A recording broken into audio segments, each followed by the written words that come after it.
Hi, I'm Leandro Facchinetti, and let's talk about audio production. Arya, how are you doing? Oh wait. Nope. I'm good. How are you? You had to check with yourself? I have to check. Yeah, I have to go my right, which is it's actually the same, right? No, it is. Yeah, my right is stage left. Um, I always mess it up. The way that Yeah. I imagine this is that I pretend that I am the little thumbnail in the thing, and then I think of which side I should look at to be able to look at you. That's how I do it. But yeah, sometimes I do it wrong. I also memorize that you are here. Yeah. Right. Yeah. So let's do this. I did not do my homework. I did Okay. not render the drums. Let's hear what we have, and let's start by cutting. Our goal for today is to finish this Sure. song. Maybe not finish it, but make Okay. good progress in terms of mixing this.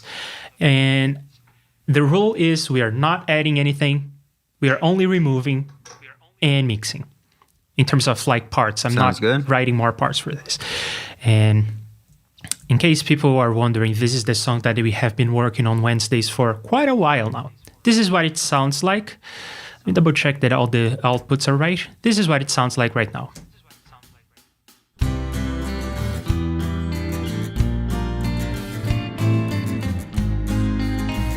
Sorry, can I pause you for a sec? Yeah. Can we turn down the acoustic and electric guitars? Cause I kind of want to like really hear the drums. Okay. And do you want me like to bump up the drums? We can do that. Yeah. Maybe also let's boost the drums a little bit. That's the part we heard the least amount. That sounds good. Okay. I mean, yeah. that sounds like what I want to hear.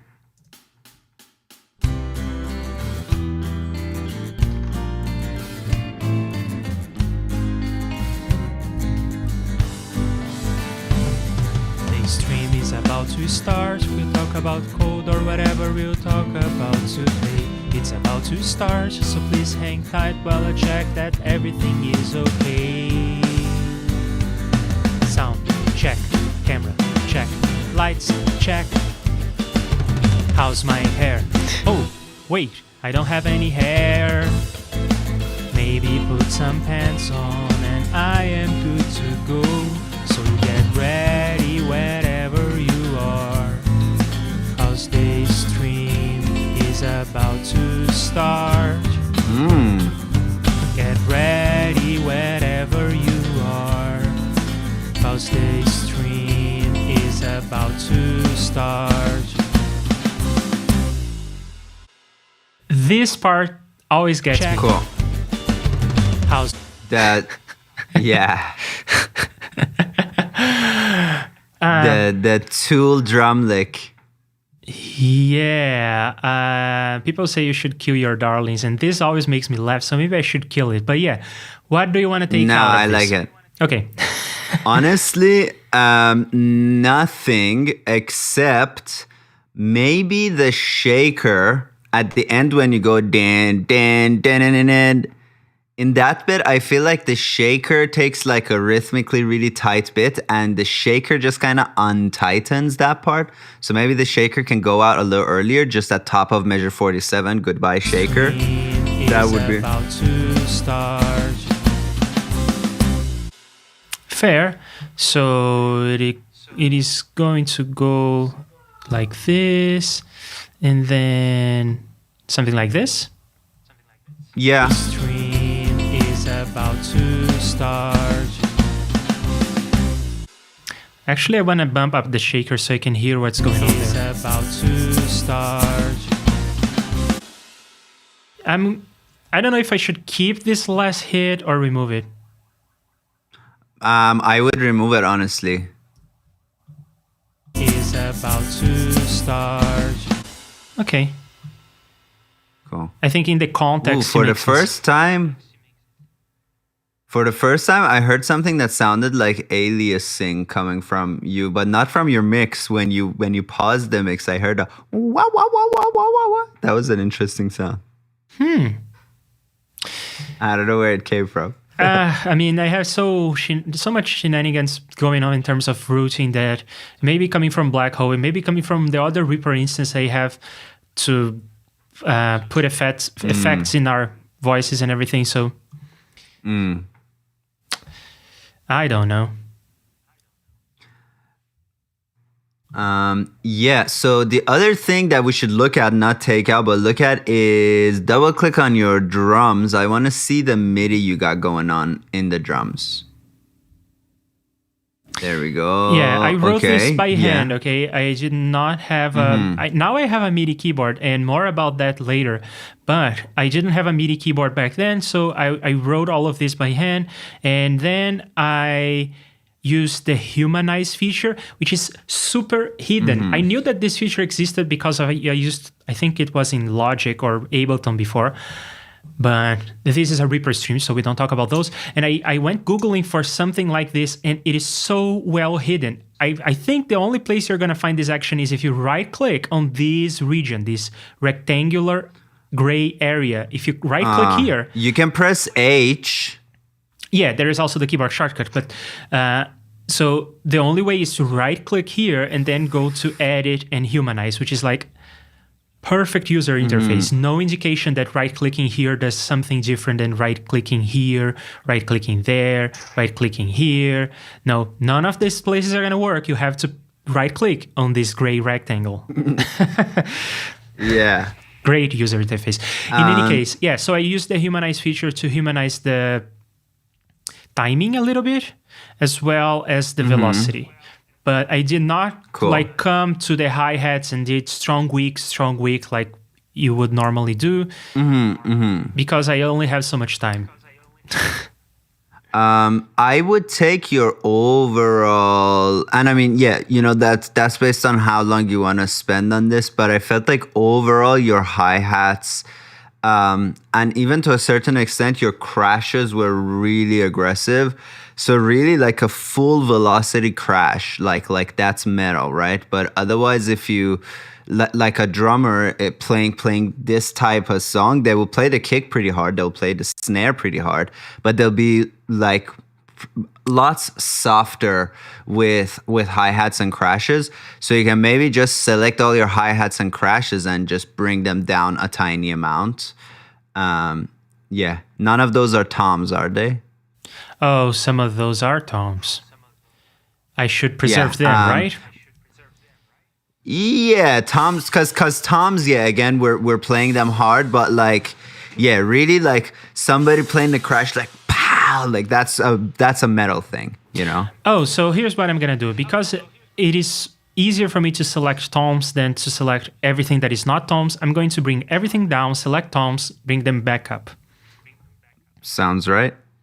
So I know that the first two lanes are kick and snare, and then I know that everything above that is going to be everything else, but I do know that this is toms. Cool. This and nope. Oh, I think the other toms are A2 and then G2 and E2 possibly. Yeah. And then that, and then this. Oh no, this is actually a snare. Oh, so how do I do? Sometimes you have multiple snare. That's okay. Just bring it up because if it was snare, you would also bring it up. Oh yeah, there you go. Yeah, I mean, maybe it's just because I don't have much experience doing this, but I find that working with MIDI in Reaper is a pain in the butt. It does not work like my mind works at all. I always try to click on stuff and it does not do what I was expecting, and then I have to Google or I have to do something that was not my initial instinct. You have to watch my MIDI editing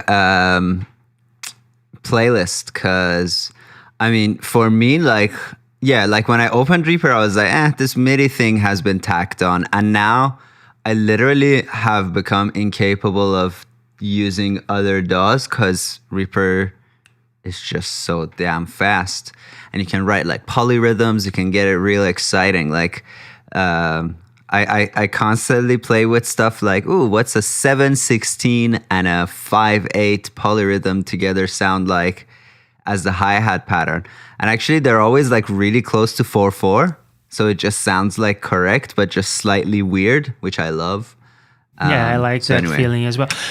But before I go and watch this, which is, I guess, going to be my homework, how many hours do you expect me to spend customizing the MIDI editor before it becomes usable? Well, not to spoil it, but I've been hearing that you're getting into some orchestral stuff. So, like, the amount of hours you save in terms of time, like spending a few hours to set it up, I think is more an idea that you don't waste a bunch of time putting that idea to paper, because that's how you like lose inspiration and lose motivation and all of that. So what I do is on days where I'm uninspired, I customize. And then when I get inspired, I've already done that bit of the thing, right? But yeah, like once you get into orchestral writing or just any kind of writing, like if you're writing and you're not like in love with your workflow, that's no way to that's not going to be fun for you. So we want to make this fun for you. So in other words, what you're saying is many hours probably. Yeah, I don't know. Like it honestly takes like 3 hours to really customize it. Like, mwah. Yeah. That's not too bad. I find that Reaper is an excellent prototype of a DAW that you can make into your DAW, but it's not fully baked. Yeah. I find that everything in Reaper is always like perfect. You can get it to be perfect, but it's always like slightly off. The defaults are off. You can see that the design was done by a developer.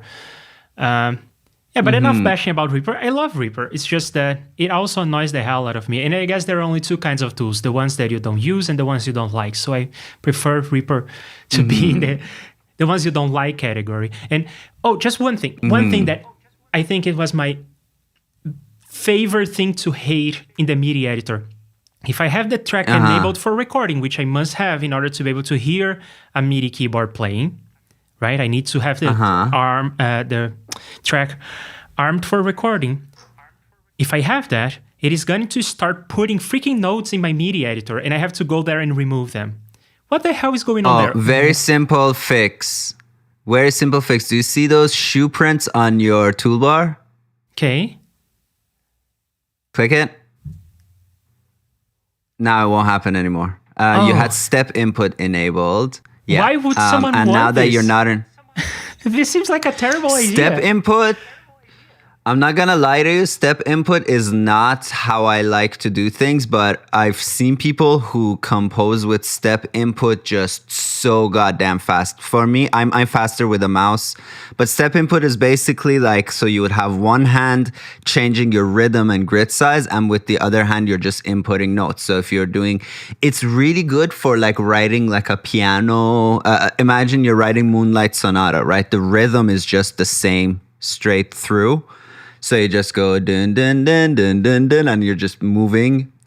It works, but if you're writing like a melody, anything that's tricky rhythmically, not a fan. The fact that it's on by default, that's really weird, because I bet more people would be like, hey, where's step input? And then look for how to enable it, versus so many people going like, hey, what the fuck is happening to my MIDI editing right now? Yeah, now I'm looking at other options to see if there's something crazy there. Oh, yeah, okay.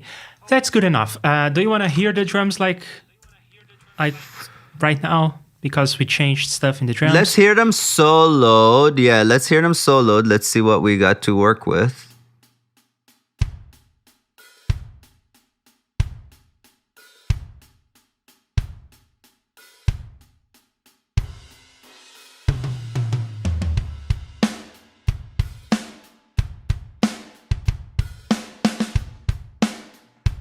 So maybe your hi-hats, I don't know, for your taste, maybe your hi-hats are a little quiet now, but I feel like in terms of the feel sounds a lot like more right. And then what I also do, and again, this goes to how much time you want to spend on stuff like that. Like for hi-hats, I humanize them separately and I make the velocity range really wide. Like with kicks and snares, right? If you change the velocity, if you humanize the velocity by 50% or something, you're changing the feel of the song. Some snare hits become ghost notes. But with hi-hat, like the feel more or less stays the same. And when it does change, it's always for like a more pleasant, you would get like stuff like Okay. Like all of that stuff is cool. So let's humanize the hi-hats differently. How about that? Yeah. I will Press go into- H. Yes, I will go into humanize. There you go. And I don't want to humanize the timing. You've already done that. I do want to humanize the velocity a bit more, and then let's hear it. Yeah.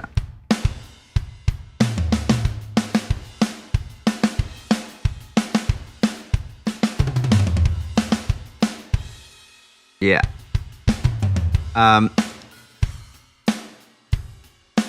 And maybe like when you change the range, you can also then like because some of your hi-hats will go to like velocity of 10 or whatever, you can then bring the whole thing back up a little bit. Sure, sounds good. Let me select the right notes. Unselecting these notes. See, I did escape. It did not unselect the notes. I did Command-Shift-A to unselect everything, but no, it does not unselect notes.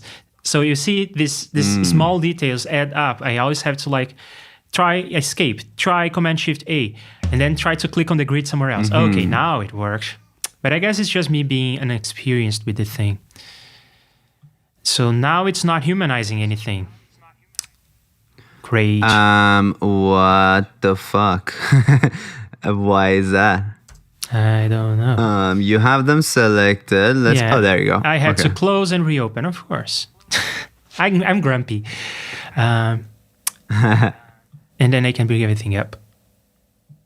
Oh, Yeah. it goes back down. And don't forget to hit OK. Yeah, I have to commit. I have to hit OK. Yeah, you have to, I think, hit OK, and then you can bring them up. And there is this There we small go. bit in the beginning, which is like a countdown kind of thing. And I think that those should be harder. So I'm going to bring Cool. everything up, but then... Even make them open hi-hats, like... Fair. You know what I mean? An open hi-hat is always B flat. Yes. I've been learning my General MIDI thing. Cool. Yeah, it's super... It doesn't take too long to memorize. Yep, I am learning this. This is my first drums.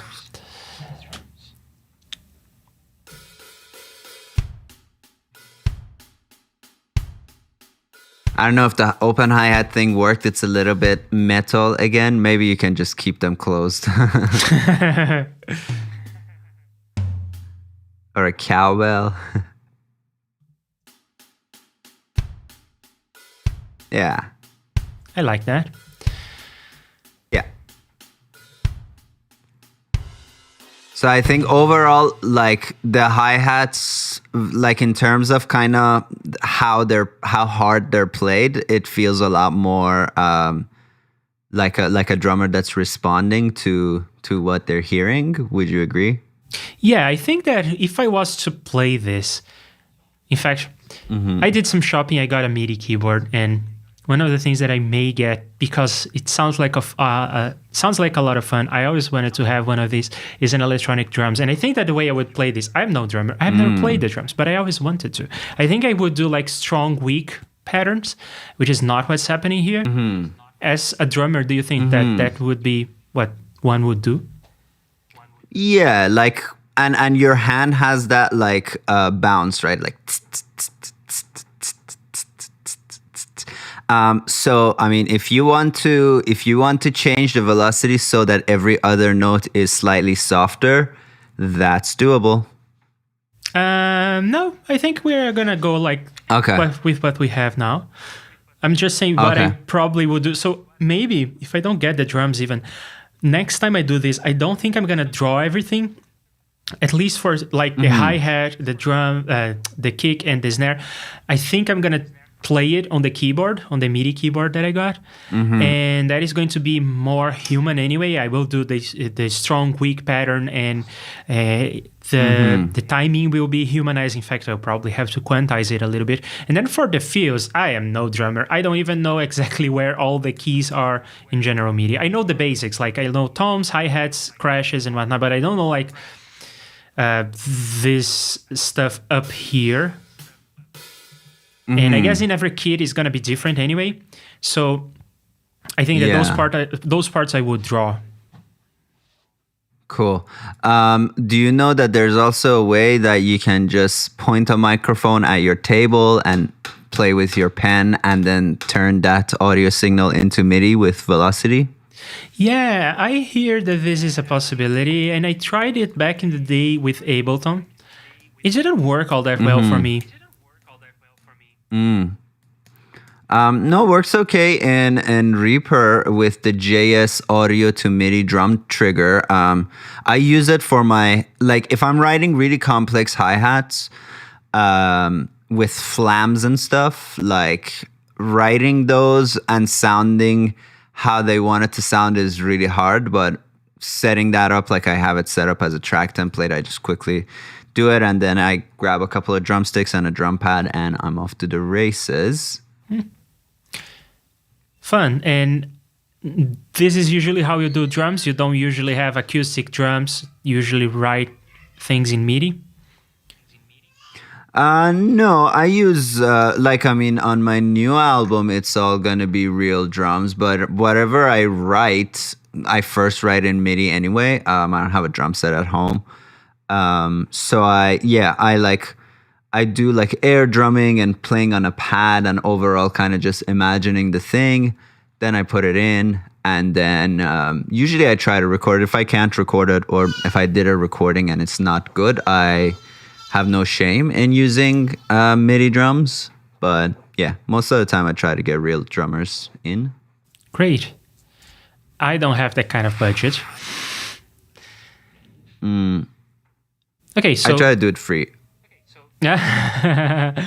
How do you get free drummers, Arya? What's your secret? So I mean, like with the last album, the recording was done at a university studio, and they have like recording students that need to have an album for their final project. So I was like, pick me. And then for the drummer, I just got lucky. My buddy Josh was like, yeah, I'll play drums on your album. And that was that. And what is usually the workflow in these situations? Do you write everything that they need to do and they just recreate? Or do you say like, this is a general idea, if you want to change it, you're free to? Yeah, it's up to them, right? Like I always have something available just in case, but I'm always like happy to let them. I try whenever I like collaborate with anybody, I try not to influence them at the beginning. Let them do a thing, then I can always give them feedback. Or and if they're like, oh man, like I just tell me what you want me to play, then I'm like, Bing, here you go, MIDI file, or I can turn it into notation. Yeah. And do you use the notation editor in Reaper? For drums, no. For drums, it's no good. You can. Well, I mean, if you look at it right now, it'll just be notation, and drum notation is different. I'm not a huge expert on the notation editor yet. So, I mean, this is like if it was an instrument and it was playing C's and F sharps, but that's not how drum notation is. And yeah, again, like since we're shit talking Reaper a little bit, like the notation editor is 0% of the time automatically generated in a way that's presentable to a human. So you have to go in the notation editor, because like, yeah, go to the notation editor now. No, check it out. Check what happened. All the MIDI notes, they are gone. Oh no, they're here. Okay. I thought we were. I don't know what you were looking at. No, I was looking at this part and I was like, where are all the crashes and everything? But it's just because it was too zoomed in. Okay, so sorry. Yeah. Say that again. So in the notation editor, like there's always some rests that, like, if I was writing this, I wouldn't write like that. I wouldn't write 16th notes with rests. I would maybe make a staccato marking, or again, understand that this is drums and do it differently. So the notation editor never just works out of the box. You always have to edit it manually. But for like if it's a sax part or something, it takes like 10 minutes to make it into something that a human would write. But with drums, no. If somebody needs drum notation, like I'll write it for them. But honestly, most drummers can also just take the MIDI and hear it. Like modern drummers, right? Non-jazz people. They Okay. can just So, listen and to in it. that case, would you go to like Sibelius or MuseScore? I'm good at Sibelius. I don't pay for Sibelius anymore because I use it very rarely. So I use a free website called Noteflight. That's what I use now, because maybe twice a year I'm like writing scores that are like scores. Yeah, so I don't pay for Sibelius anymore. When I used to do lots of like orchestral stuff, it was definitely like something I was paying for, but not anymore. I see. Okay, so are we happy with the drums? Anything else that we want to cut or change? I think I'm happy. Do you like the sound of the drums overall? I think the sound is good.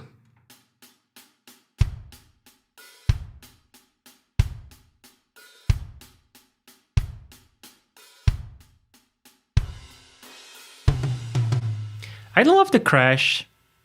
I don't love this sound. Cool. But, I mean, I think I will go with it. Okay. Snare is really good. Snares and toms are the strong point for sure. So actually, we have a choice here as well. Like, if you like the drums, and usually these MIDI drums, like kind of out of the box, they are mixed quite decently. And if you feel like, and if you want to finish this song quickly, and you feel like splitting this out into like kick, snare, overheads, and all of that is like too much work, and you don't want to do it, then let's just print it as a single stereo track, and we're happy with the balance as is. You know, you have a mixer, you can change the balance a little bit, but just work with it as a single sound instead of really kind of treating it like a multi-track and mixing the kick and snare and everything differently. Yeah, I think Or that, we can getting do to the thing. mixing drums, it's such a fascinating topic for me because I always wanted to be a drummer, but it would take too much space and make too much noise, so I got a guitar instead. And so everything about drums fascinates me, and I would love to get into that, but maybe not for this song. We are going to keep doing these streams. Okay. We are going to talk about other songs. So in the future, maybe we will do more drum mixing. But let's Sure. just hear this one last time because I changed the volume of some things and we didn't hear the result throughout.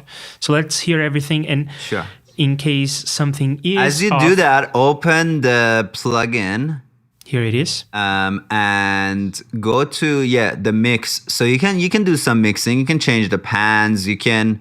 I think there's even some filters you can put on there, and just kind of go by your own judgment. Yeah. If you feel like something is. Yeah, to be honest, I Someone- don't fully understand everything that is in this interface. Like, what is this? Is this like compression? And is this... That's the velocity curve. Like how much how much differing velocity will actually change the like loudness. I see. And this is some sort of envelope, and it doesn't really make sense to me. Is this like the envelope of the kick sound? I think so, cause click on like overhead now.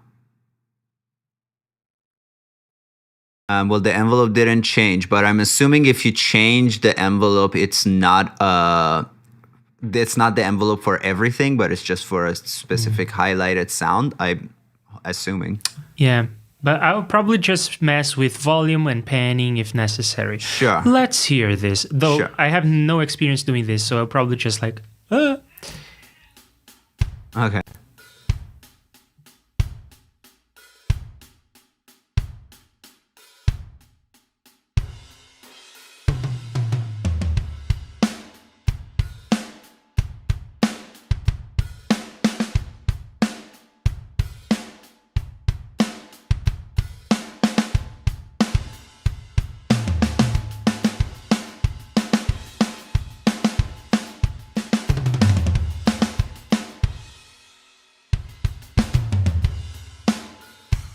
I brought this. Sorry. Stop it, will you? Thanks. So I brought this up because I didn't know what that was. I mean, what does the snare ring sound like? That's so that. It's a tone that I would say is an A. I think it's an A. Okay. You always creep me out when you do that. So let's at least talk about what's going on here. So we have some microphones that are Sure. miking one part of the kit, and then we have the overhead and a room bottom. Yeah. And then what is SLR? Where are you seeing SLR? Oh. No idea. Surround, left, right. I don't know. Yeah, I don't know what that would be. I guess solo it, and we can see if we can that's what I hear did. what's in there. Oh, okay. Oh, it could be. You know what it sounds like? It sounds like what do you call it? It sounds like a kit mic. Have you heard of this phenomena? No. So a kick mic, a kit mic is a mic basically where that you put on the kit. Usually, like people put a kit literally just on the floor in front of the kit, or it's a mono mic that is sometimes pointed directly kind of at the crotch of the drummer. And again, usually it's like customary not to use like a great like condenser mic on it. People just use any old dynamic or an old kind of crappy one. And it gives just like a presence to the kit. It's a fully mono sound that's always going to be kind of below, gonna be quiet, but you can distort it. You can do all kinds of weird stuff to it. And it's just a little like flavor mic. If that's what that is, I think that's what that is. Okay. And there is also this option here from classic to rimshot. Is this like to change the articulation of every hit?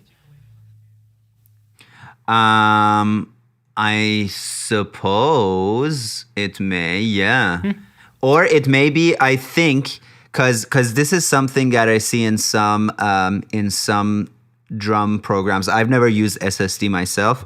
Is the velocity of 127 is the rim shot. Includes the rim shot, and then any velocity below that is just a drum sound. Or with like upright bass, you will see velocity of 127 is like a smack sound where you hear the string bounce back and hit the neck. That makes that classic kind of upright bass sound. And any velocity below that is just kind of like softer and more interesting. proper. Let's try to hear the difference between classic and rimshot. Sure.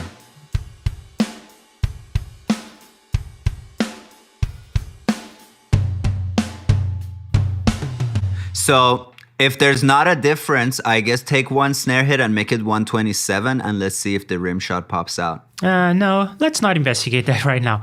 Let's get things Okay. done. Get things done. And you said that you don't use the Steven Slate drums. What do you use?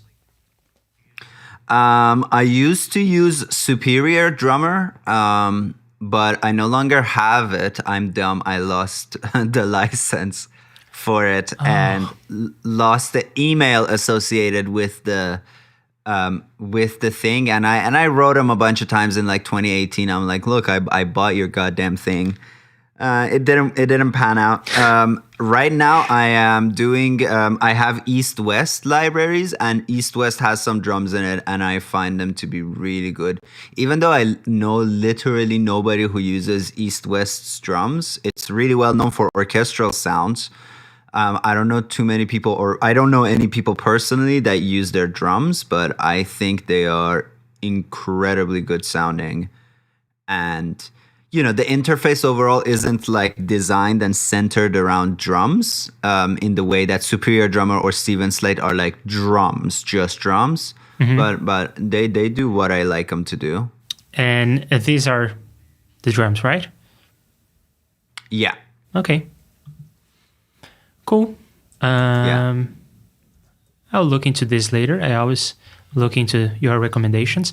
But okay, so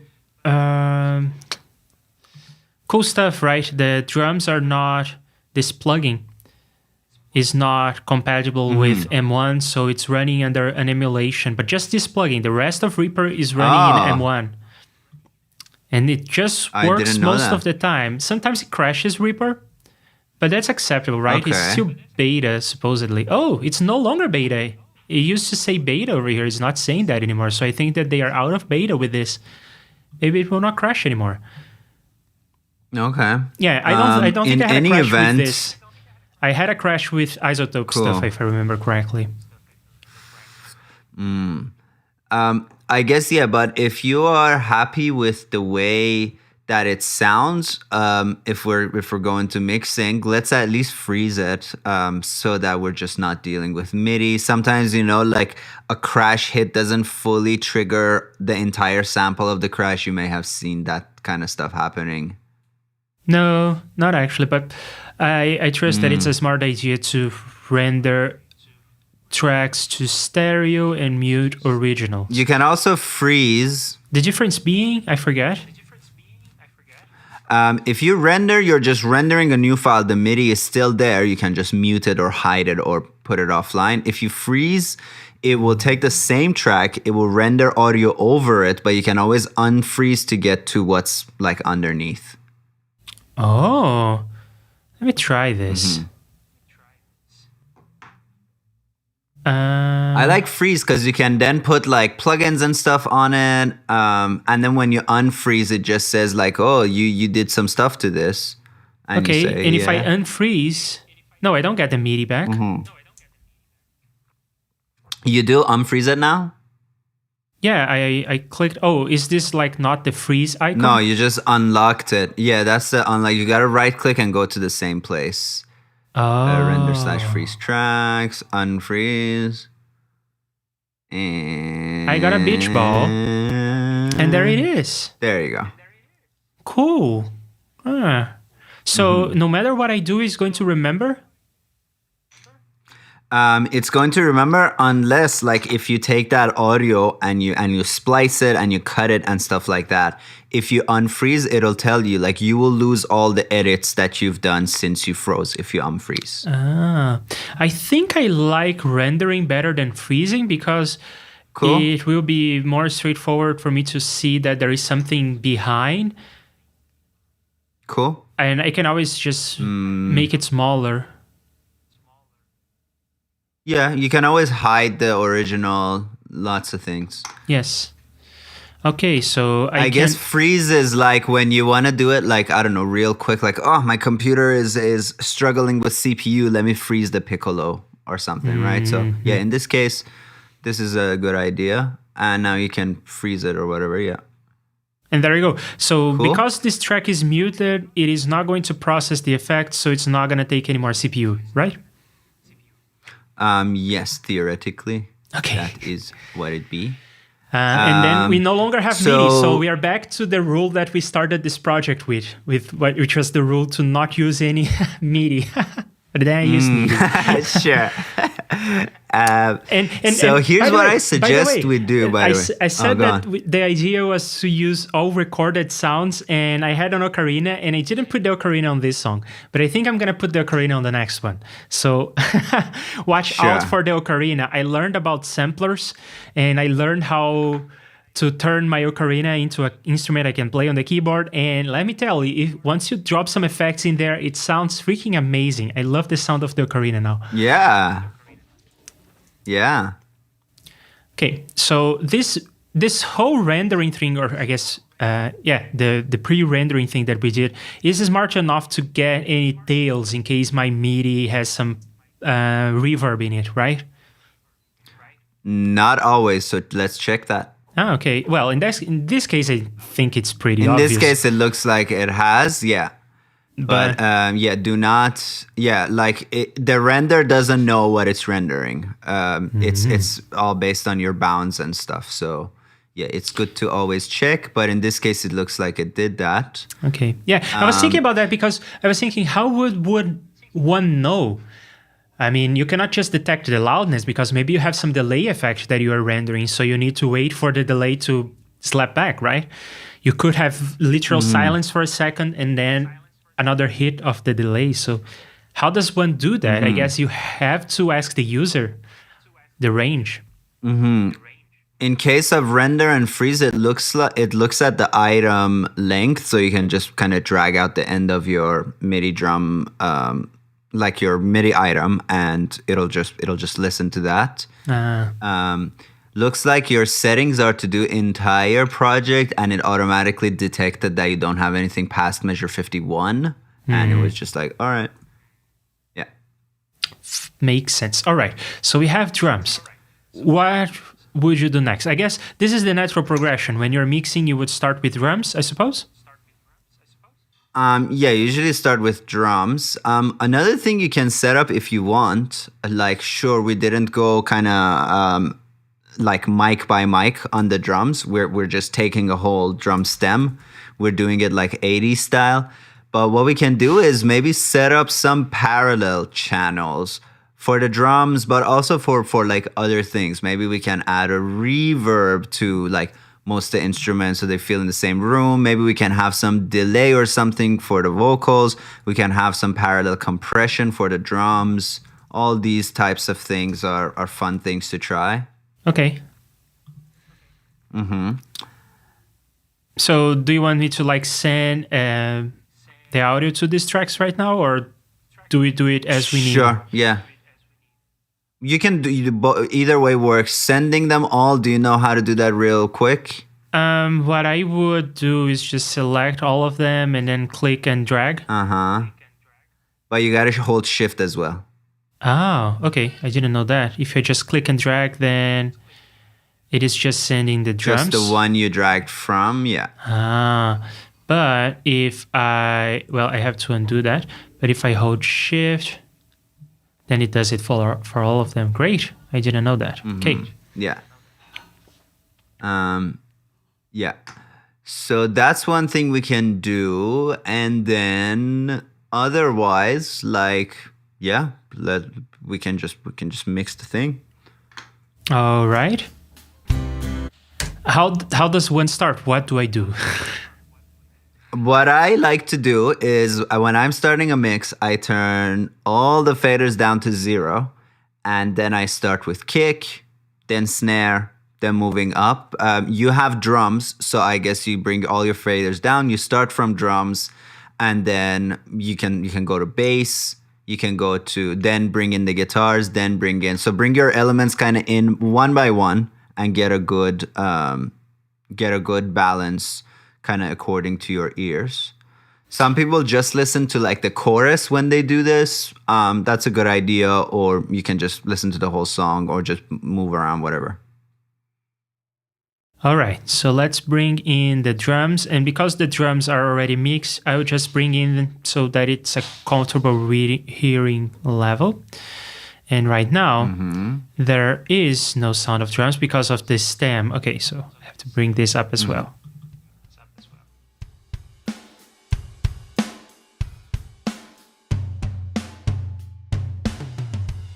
Okay, I'm comfortable with that level, I think. Okay. Now let's bring in the shakers, and the shakers are only present, well, in this section, so that's all right.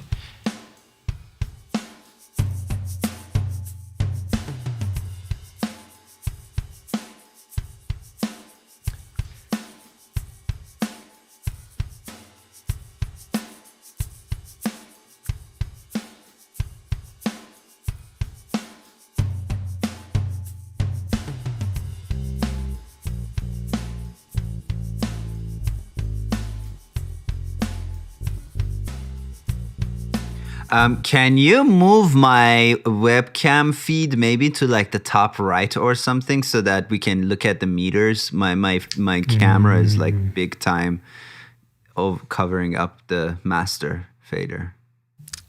Yeah, there's Let good us too. all go to the right. Sure. Okay, keep going.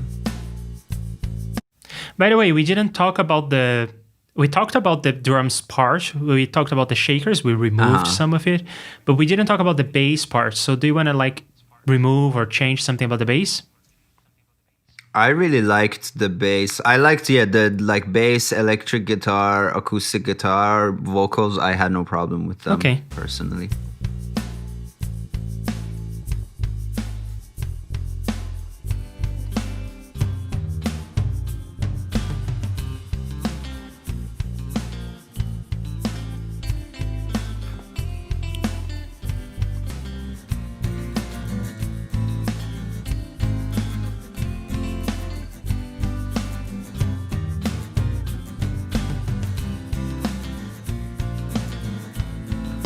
By the way, feel free to pan as well. Ah, that's a good point. Yeah. Well, not the bass. We learned last time that we don't want to have stereo bass. And I did some research as to why. And what I found is that first tradition, back in the day with vinyl, you could not have stereo bass because it would damage the equipment that would cut the vinyl, which is odd, but it seems to be the case. And then people just kept the tradition. It seems like some clubs play in the bass in mono. I mean, many contexts you only have one subwoofer. But other than that, it seems to be like tradition, right? There is a physics-based logic behind it as well. The way I see it. So imagine you're standing you're standing in front of two speakers, right, in a stereo, and the speakers are pushing air. Well, most of the energy is in the low end. The low end is pushing the air, right? So when you have the low end pushing one speaker more than the other, what's quite literally happening is that the air being pushed from the one with less low end is being pushed over to the side, right? So the air comes in from one side a lot stronger. So it's literally like affecting the change of air pressure in the other one. And overall, and like you can go by sound as well. I feel like when you pan like a bass, it starts to feel like you're panning the whole mix. The whole mix becomes skewed, like your center no longer feels like the center. On the other hand, with high end, you can pan stuff wherever you want because the amount of air pressure change that they're causing is negligible in terms of air. It's just our ears are really good at like picking them up. You know what I mean? Mm-hmm. Okay, yeah, that makes sense. I guess the stereo low end would be like wind. And then like think of the correlation too, right? If your low end is panned, your correlation is probably going to be all over the place. But with high end, you can have like your left and right in terms of high end can have very different frequency content in them. But if both of them are like getting fed the same low end signal, their correlation is more or less in the positive range, you know? Yeah, that makes sense. Okay, so let's continue. Cool. Cause the stream is about to start. Get ready wherever you are. Cause the stream is about to be wherever. Okay, this is what I have. Cool. And is there any pan that you want to do? Maybe shaker, electric guitar? Yeah, let's do it. You are, 'cause the stream is about to start. How do you feel about LCR mixing? Either hard left, hard right, or center? How do you feel about it? I don't personally do it so often. I think if you have very few elements, so in this song you do have very few elements, like, you know, relatively, right? You have, this is like a band that's 5 people can comfortably play this arrangement like faithfully. So LCR could work. But for me, like I feel like, and you can answer this for yourself as well. Like you feel the difference between something that's 50% panned right and 100% panned right, right? Yes. You clearly hear that difference. So if you hear that difference, we might as well utilize that stuff, you know? And then like another like thing that, and this is my subjective opinion, is that when we utilize the entire range, things start to sound wider because, for example, I can pan my guitars 50% left and right. That becomes like the bounds of our spectrum for the instruments. Then I can take reverbs and delays and stuff like that and make those 100% left and right. And that feels wider than if our guitar was like 100% left and right. There's nothing beyond that for our reverbs, for our delays. Yeah, it feels larger. Okay, yeah, that makes sense. In fact, I don't think I am a fan of LCR. When I'm hearing stuff, either it's like the Beatles and they did it on purpose and okay, that's fine. But I don't know. When I hear other things that I can tell, and it's kind of annoying actually because I hear most of what I hear on headphones. And then you can really tell. I'll tell you really one odd. LCR band that I love is Rage Against the Machine. So Rage Against the Machine, I don't know if in all of their albums it's like that, but if you listen to the Evil Empire album, bass is left, guitar is right, vocals are center, drums are stereo, the whole way through. And like that is, you know, some people say, oh, like I like to mix like you're watching a band on stage. But we don't really actually do that. We do that with drums, but we don't do it with anything else. Like only if the bass player is the singer, they would be in the middle. In reality, they'd be on the side. But with this Rage Against the Machine thing, it's literally how you would hear them on a stage. And it's interesting. Yeah, I cannot hear Rage Against the Machine. That's the band that has that album with the monk on fire, isn't it? Yes. I can. Oh man, I cannot see that cover, man. It gets the best of me. Pretty hardcore stuff. Yeah, it is so bad. I mean, I'm not saying that it was a bad choice. Artistically, it completely makes sense with what they're doing, and it's a beautiful cover. Mm-hmm. But the whole story behind it is just, it's so chilling. Oh, man. Mm-hmm. I'll have nightmares today. Wherever you are, 'cause the stream is about to start. Get ready wherever you are, 'cause the stream is about to be wherever you are, 'cause the stream is about to start. I guess some things I have to keep in the middle. The drums, because they are already mixed. The electric guitar, the vocal and the bass. I think it makes sense to keep these in the middle. So all I have to play with is... And I think that the acoustic guitar is kind of it's already panned because of the miking situation. But this is not really a pan. So maybe I could pan the acoustic versus electric and the shakers. It doesn't hurt to put it on the side a little bit because the rest of the drums are panned anyway. Yeah. Well, I was, like looking at your acoustic guitar, it seems like it's left heavy. So if you put the acoustic guitar, like pan its center and then move the electric guitar to the right, that could already be sounding like pretty balanced. Yeah, let's hear that. Wherever you are, 'cause the stream is about to start. Get ready wherever you are. To me, that sounds nice. Yeah. I like that. Yeah. And I think overall your balance is good. We have like 6-ish dB of headroom. That's good. And I feel like I hear everything. So let's do one listen check and you tell me, like, kind of compare elements to each other. Like, can you hear the vocals and the snare? Can you hear the electric guitar and the bass? Can you hear the shakers and the acoustic, right? Stuff like that. And do you want to do it just on the chorus or everywhere? No, let's listen to the whole thing. Why not?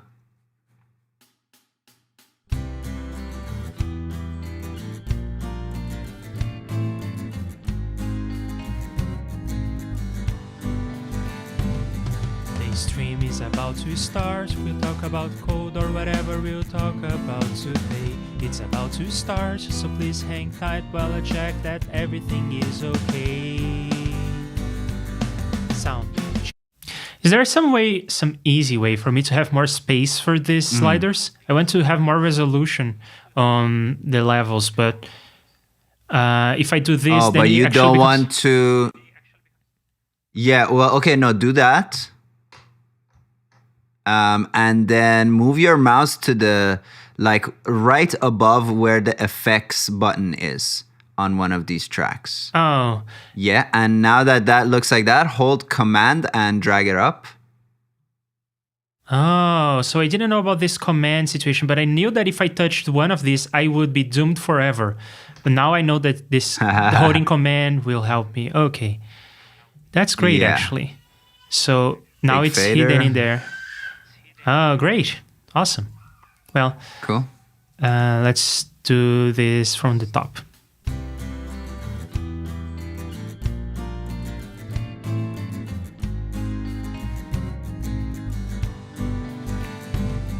The stream is about to start. We'll talk about code or whatever we'll talk about today. It's about to start, so please hang tight while I check that everything is okay.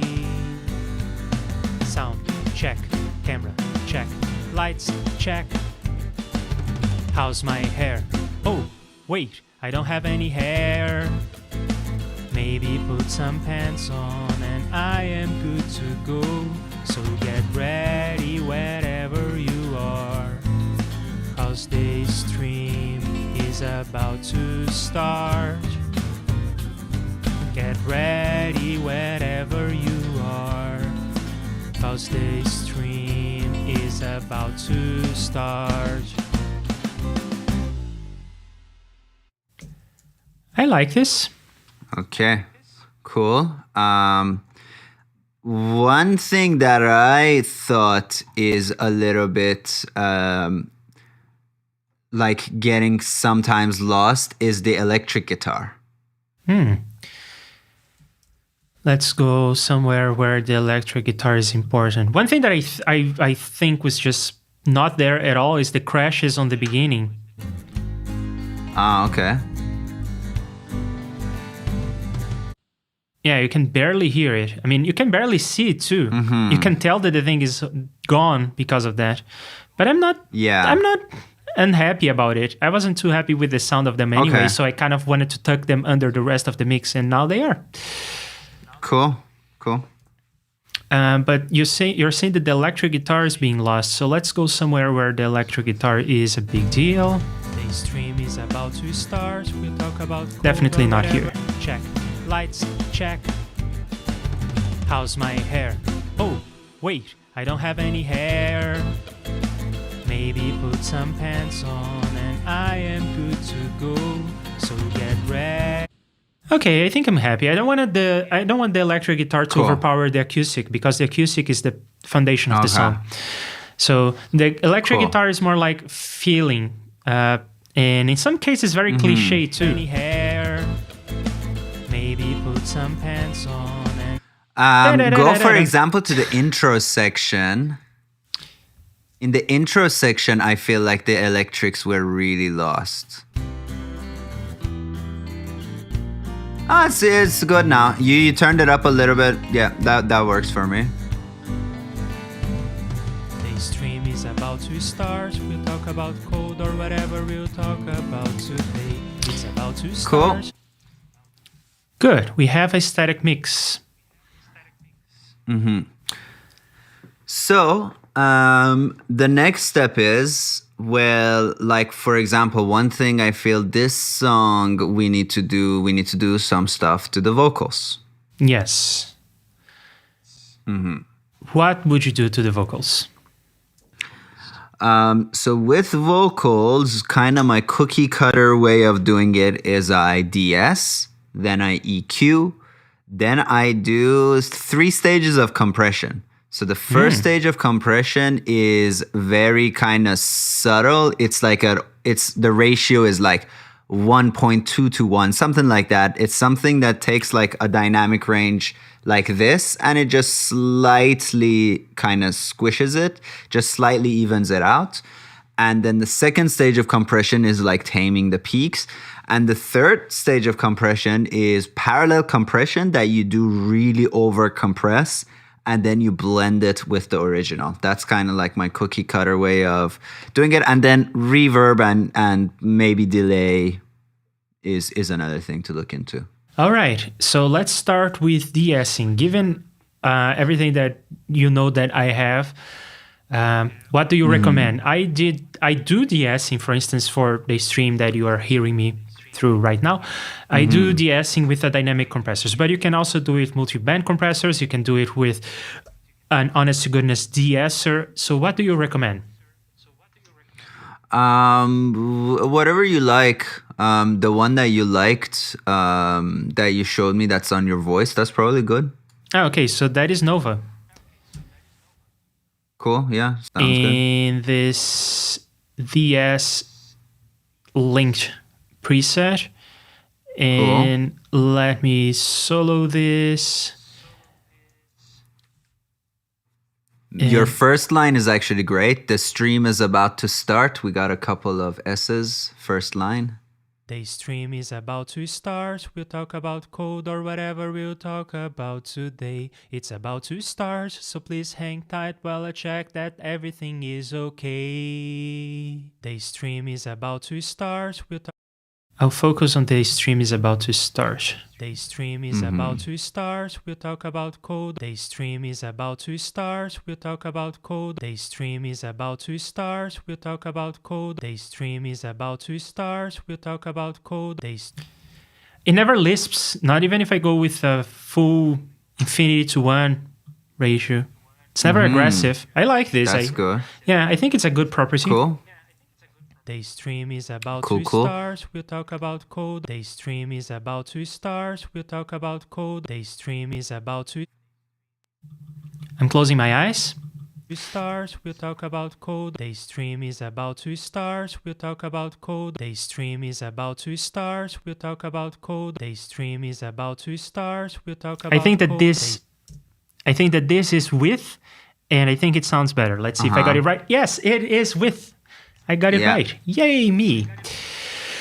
All right. I would bring the Q down, like make the Q a little narrower, because like you see, like right now it's going to like 1K, 2K, like that's not the S region.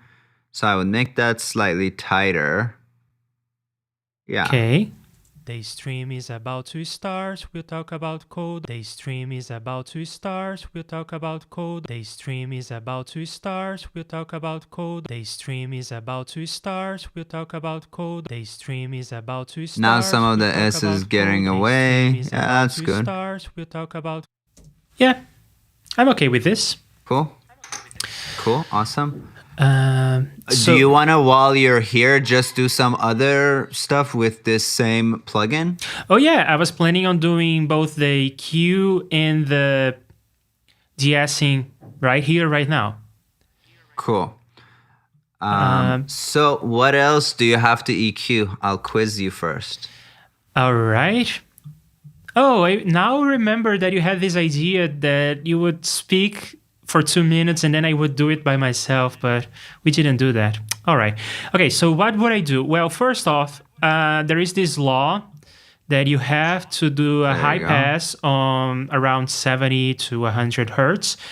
Let's actually see this and try to make sense of the range we need. Is about to start. We'll talk about code or whatever we'll talk about today. It's about to start, so please hang tight while I check that everything is okay. If I remember correctly, I was smart enough when I was tracking this to catch any pops, so I don't have to worry about that. But right on the word talk, I hear air. I hear air hit your mic. The stream is about to start. We'll talk about code or whatever we'll talk about. You hear that? We'll talk about code. Not really, but you monitor way louder. Well, because now you high passed it, but if you disable the high pass, you'll see the We'll bump. talk about code or whatever we'll talk. Is about to start. We'll talk about code or whatever we'll talk about. You see that today. bump? Yes, I see. I don't hear it, Yeah. but I do So see you it. took care of it. Yeah, great. You took care of and it. also I followed the law. And do you think that a slope of 24 is good enough? Do you usually go lighter? Okay. No, I go hard. Okay. You have a sound design kind of mentality, right? Yeah, go hard. Go hard or go home. All right. So what else would I do? We already took care of the S's. I will also do a low pass here, but I will do it very gently. So Cool.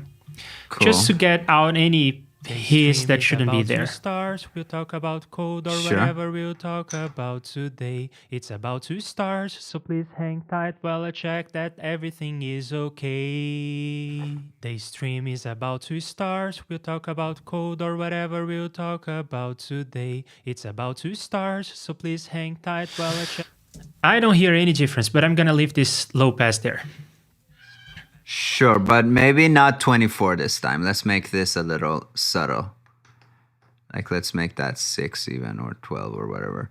And yeah, like right now you don't have too much info there, and we're actually gonna like make some probably like, you know, that gives us an opportunity to have like a brighter reverb, stuff like that, right? And this next bit for vocals, I would do not with TDR Nova, just because, like, for example, if you use re-EQ, this next part of soloing bands as you drag is easier. So I would just use a different tool. Not that it does a different, like, not that it makes the sound different, but yeah, I would use like re-EQ for this next part. Because, like, yeah, maybe let's go through your voice profile and find a couple of annoying bits to turn down, find a couple of like pleasant bits and turn off. Can I use this instead? Just You use whatever you like, yeah, if that's easy for you. okay. I just wanted to make sure that I understood what you were going for. So what you're going for is just we are going to hear different regions and we are going to try to find what is good and what is not. Yeah. Okay. And this is already taking in account the rest of the EQ, just like putting a re-EQ after this would, Cool. right? Okay. And I believe there is a shortcut for me to solo this. Yes, there is. It's Shift. Cool. Ah, interesting. What the hell? I don't know how to use this. Whatever, let's hear it. And maybe I'll read the manual one day. To start, we'll talk about code or whatever we'll talk. You know what? Usually the way I would do this is not with band soloing. I would just do this. Is it better, worse, or different, or... I have a problem with that boosting thing because, like, to me, to my ears, when you boost something 12, like when you boost any band in EQ 12 dB, it all sounds annoying. So how am I going to know what's annoying when it's all sounding annoying to me? You know what I mean? I understand. That makes sense. So let me operate the machine here and let's do this. The stream is about to start. We'll talk about code or whatever we'll talk about today. It's about to start, so please hang tight while I check that everything is okay. The stream is about to start. This region I don't like. You don't like it? Cool. That's the nasally region, right? So if you this is a fun thing to do to self-profile your voice is like you arm a track and you have your mic, and as you're singing, you're looking at a spectrum analyzer. And if you like hold your nose, and when we hold our nose, we sound more nasal, right? That's just it's the word nasal is bad vocabulary, but yeah, when we actually lose the nose, we sound more nasal, right? What we call nasal. So if you hold your nose, you will see immediately like a bump in that region. So yeah, cool. You found the region you don't like. Let's cut a little bit of that. Oh, So now unsolo the band and let's cut it. okay. I was going to hear the rest, but we can do that. And I think I will go something like this. And I see some people using dynamic EQ for this region, actually. What do you think? Should I go with dynamic? You could. Dynamic is always more subtle. To me, it's like I cut that region out and then, hey, the guitar now can use that region. You know what I mean? So people go, oh, like if we cut it, maybe the vocals sound less natural. But it's like, but if we don't cut it, they start to like mask the guitar. So let's just get rid of it. The stream is That's about my to philosophy. start. We'll talk about. In fact, that reminds me of something I learned in a Dan Warrell video. Be careful with the solo button. So The stream is about to start. We'll talk about code Indeed. or whatever we'll talk about today. It's about to start, so please hang tight while I check that everything. The stream is about to start. We'll talk about code or whatever we'll talk about today. It's about to start, so please hang.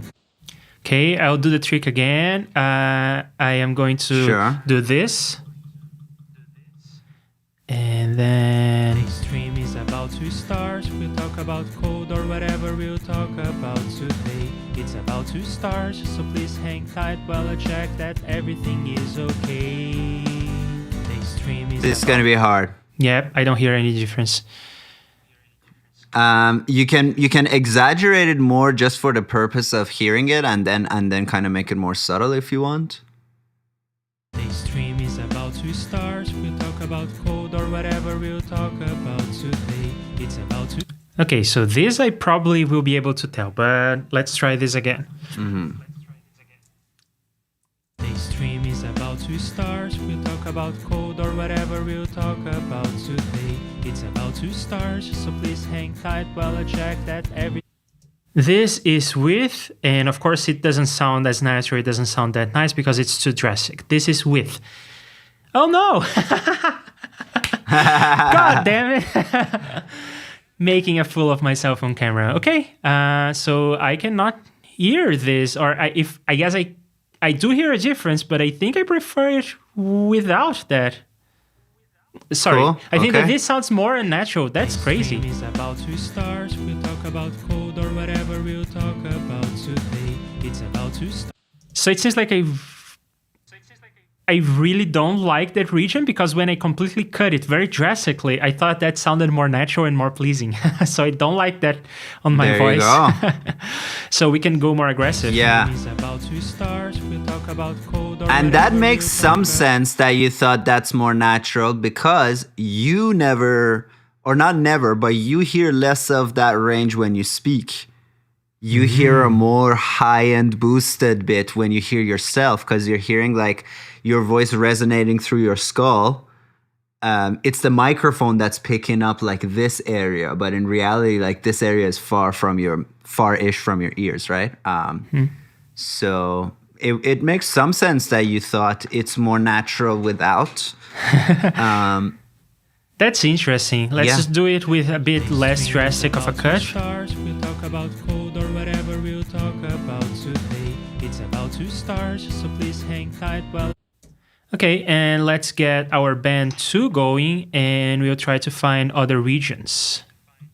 The stream is about to Sure. start. We'll talk about code or whatever. Maybe this bit you can do with soloing, because it's just going to be really hard. Also, I don't know if you know about solo in front. That's a thing to look into as well, which is like a compromise on not soloing, but also making your life easy. But for EQing vocals, like it's not a huge crime. The Okay. stream is about to start. We'll talk about code or whatever we'll talk about today. It's about to start, so please hang tight while I check that everything. I mean, this is not great, but this is already taken care of by our dynamic EQ, so I'll not worry about it. Right. Stream is about to start. We'll talk about code or whatever we'll talk about today. It's Okay, I think that's it. Cool. So I heard one thing that I don't like, but I'll let you hear it and you decide. So with band 2, go to the range of like 100 to 150. To me, that sounds roomy, meaning like you can hear your room and like you can hear the walls, if that makes sense. Sorry, I was messing with the interface because I couldn't get band 2 to appear. So now I got band 2 and it's soloed. So tell me again, what do you want me to hear? Go like to 100, 150-ish, 200. Go to that region and see if it sounds kind of odd to you or anything you don't like there. We'll talk about code or whatever we'll talk about today. It's about to start. I mean, this is so Does muffled it and not weird tickle that your ear weird? it is hard for me to tell because this frequency is so unnatural anyway. I mean, this kind of frequency is like when you're talking on the phone, so that makes more sense. But this frequency is like when you're Right. hearing someone through a wall or if they have a pillow on their Right. face. So it's weird nonetheless. I mean, maybe if I do the other way where I boost this, I may hear something Sure, that let's stands boost out. that. The stream is about to start. We'll talk about code or whatever we'll talk about today. It's about to start, so please hang tight while I check that. What are you hearing here? I hear a little. Yeah, I hear something like it's a tickle on the ear. I hear a tickle on the ear, Like something like that's the best way I can describe I it. see. I know what you mean. No, I don't hear it, but I have heard it in other situations. Hmm. Is about to start. We'll talk about code or whatever we'll talk about today. It's about to. So if that is happening, it should be around this region, and I think it should be like. Yeah. I will deal with that as subtly as I can. Stream is about to start. We'll talk Sure. about code or whatever we'll talk about today. Yeah, that's a great It's about to candidate start, so for please hang tight while I dynamic check for that sure. Everything is okay. The stream is about to start. We'll talk about code or whatever we'll talk about today. It's about to start, so please hang tight. I just love seeing this curve dance. What a beautiful Cool. plugin. I hope I will do something as beautiful as this someday. I mean, this just looks amazing. It looks nice. Yeah. Yeah, I love mixing with my eyes.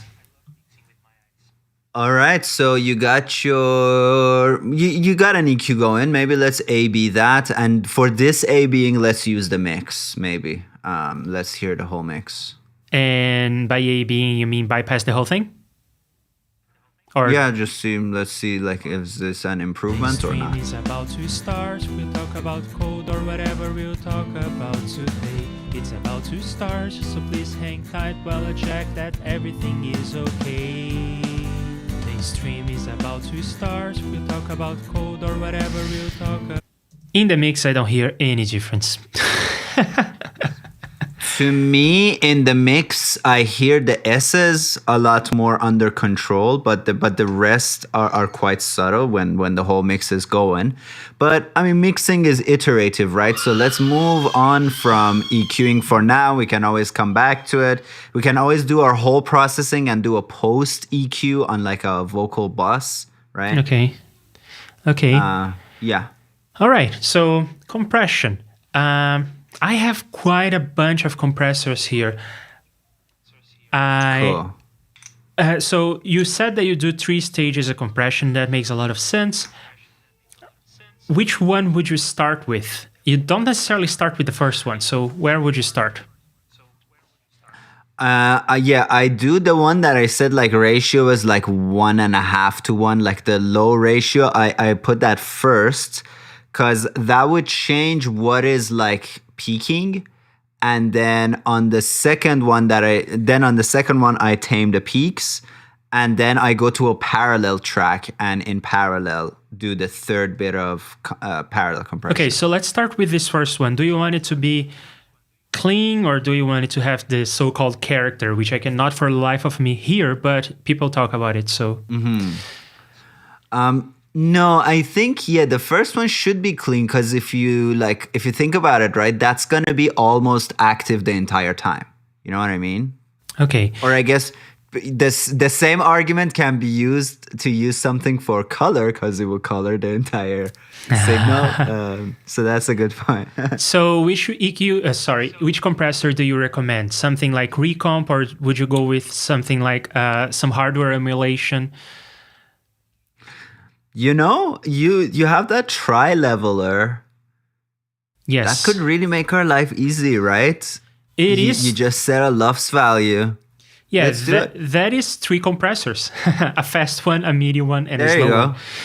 one. Yeah. And the fast one is well, it's hard to tell if this is aggressive or not because this is not a threshold. This is the maximum it's going to go to, but you can see here on the meter that it doesn't go that far Cool. often. I mean, 10 would be here, and Okay. it never reaches that in my Good. experience. So a couple of things that I do know that I need to do with this is I need to turn these things off. Well, for streaming, I need to turn this off because otherwise the plugin keeps learning and then it is going to think that the level is too quiet because I'm not speaking into the microphone the whole time. But maybe for this, it doesn't matter all that much. The recommendation in the manual, I read the manual for this one. I love this plugin so much. Cool. And what they recommend is that you play with the input trim to get the medium to not work as much. In my experience, it sounds better if it's Okay. working a little bit more than the manual recommends. And even if you leave the auto, it's going to put the medium to not do as much work. I prefer it to do a bit of work. And then there's the gating, which is Cool. just like, if you hear the gate, bump it down. And I know that for my Right. microphone and my way of talking and singing, it's going to go to minus 45 dB and it's going to be good. And I don't touch the gate Cool. speed. I don't change the configuration here. I don't usually change these either because you have already set the LUFS, so why would you boost it after?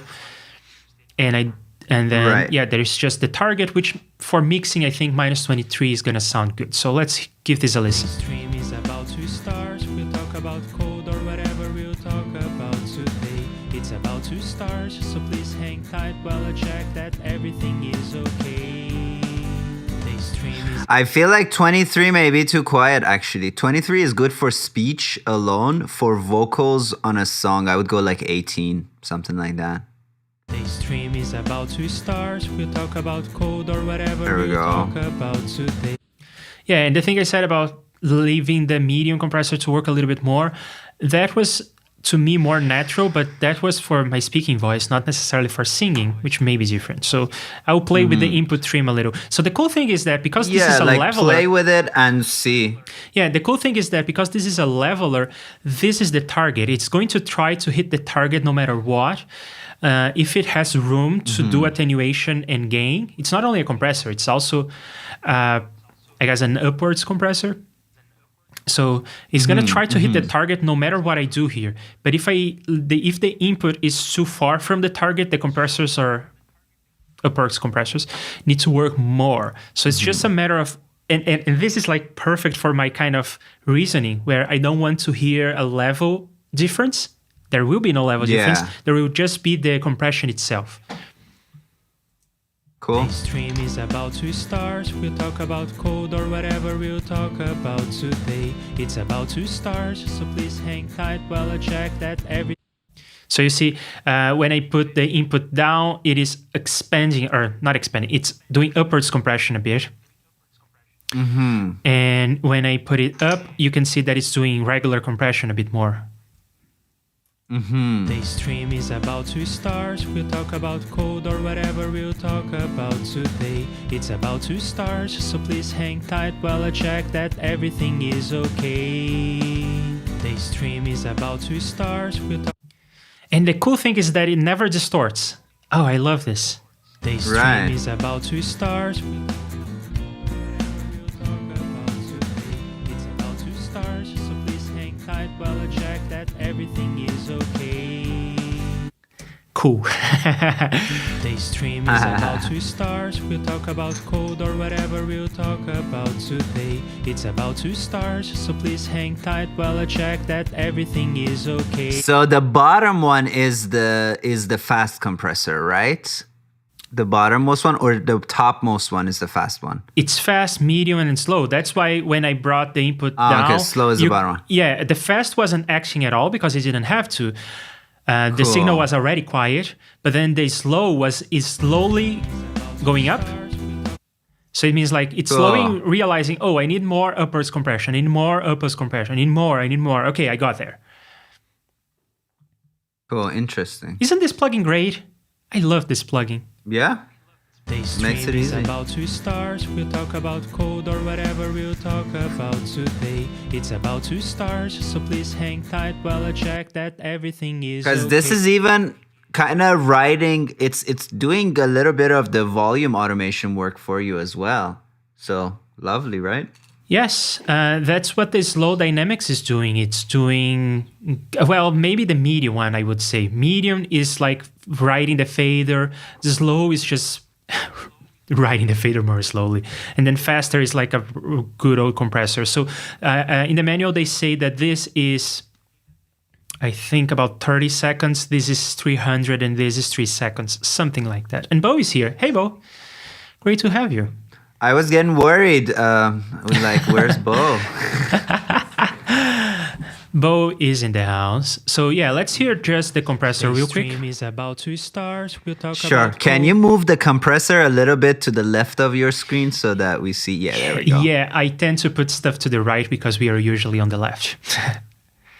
The stream is about to start. We'll talk about code or whatever we'll talk about. Oh, now it's too much below. We don't see the meters. I want to see the 3 It's about meters just to start, kind So of. please There we hang go. tight while I check that everything is okay. The stream is about to start. We'll talk about code or whatever we'll talk about today. It's about to start, so please hang tight while I check that everything is okay. The stream is about to start. We'll talk about code or I love this. I love the result of this. I think that the gain is Cool. almost the same coming in and the out. stream is about to start. We'll talk about code or whatever. Right. It is almost the same. It's a bit louder, I'm not gonna lie. But when I bypass the thing, you can hear a world of The difference. stream is about to start. Yeah. We'll talk about code or whatever we'll talk about today. It's about to start. It's so much better. Lovely. Yeah. I don't like And there we fractions. go. That's 2 stages of compression taken care of in one move. That's Well, always actually nice. 3, but Yeah. do you want to do more But compression? I mean, so now do you want to try the parallel compression thing? Yes, and with that, do you go for character? Do you go for clean? Yeah, let's go character. That's gonna be very subtle, so might as well give it character. Okay, what kind of character would you go for? And I do have emulations of all the usual suspects. So, sorry. So I have emulations of 1176, LA2A, DBX 160, all those things I downloaded. So, Cool. but I don't know how to use any of them. Well, any preferences for you? I don't know. I cannot hear the difference. I watch some YouTube videos and it does nothing to me. So, Okay. so maybe Well, we can start with. LA2A, that's simple. So let's use the simple one.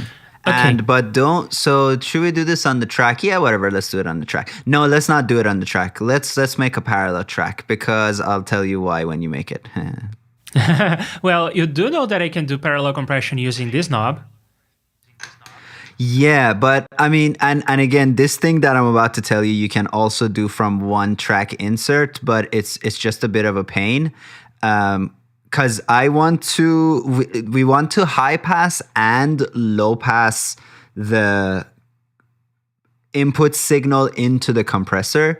That's one reason. And the second reason is while we mix, we want to blend that in. And all of that stuff is just much easier if you have another track that you can play with the fader of versus like you can do all of that on insert level, but it's just like such a pain to me. Okay, and there are some compressors that do have the filter built in. You can put a filter on the sidechain only. So would you use those knobs or would you go for a EQ before it? I go for an EQ, why not? Okay, so what you're saying is that I should have vocal. Oh, we already have a track for this, right? So let's just go. Well, for vocals, maybe let's use a dedicated one. Or yeah, like do what you did and then we'll later make another parallel compression for the drums or whatever if we need it. Okay, I think Cool. I'm gonna group these buses Okay. just so I can understand what's going on. Okay, so the volume is up. We do have a routing, and now what kind of LA2A do you go for? There is the S-Lex by... Let's see what this is, yeah. This is by Sonic Anomaly. The same people behind, or I guess the same person behind the Tri-Leveler. It's so unfortunate that this person perfect. is not active anymore in the community. Such a bummer. Oh, sad. But there is also this one. I think it's an emulation of the LA2A. Another freebie. Too many controls on ADHD. Let's go with S-Lax. That looks but you like see the two sidechain high controls. pass filter. See, that one has that. Yeah. But it's just too many controls. Let's go with simple. All right. So now, what? Oh, and you also want the EQ, right? Yeah, EQ pre. So for this EQ, we are just doing simple low pass, high pass situation. Simple stuff. Yeah. Let's go. We with, can do a mid boost if we feel like it, but But we are definitely not going to need compression on this, right? I mean, dynamic. right, yes. A dynamic EQ. So I will use re-EQ, which is my go-to when I know I will not need dynamics on the EQ. All right. Cool. Let's have both of these on the screen at once. Maybe like this.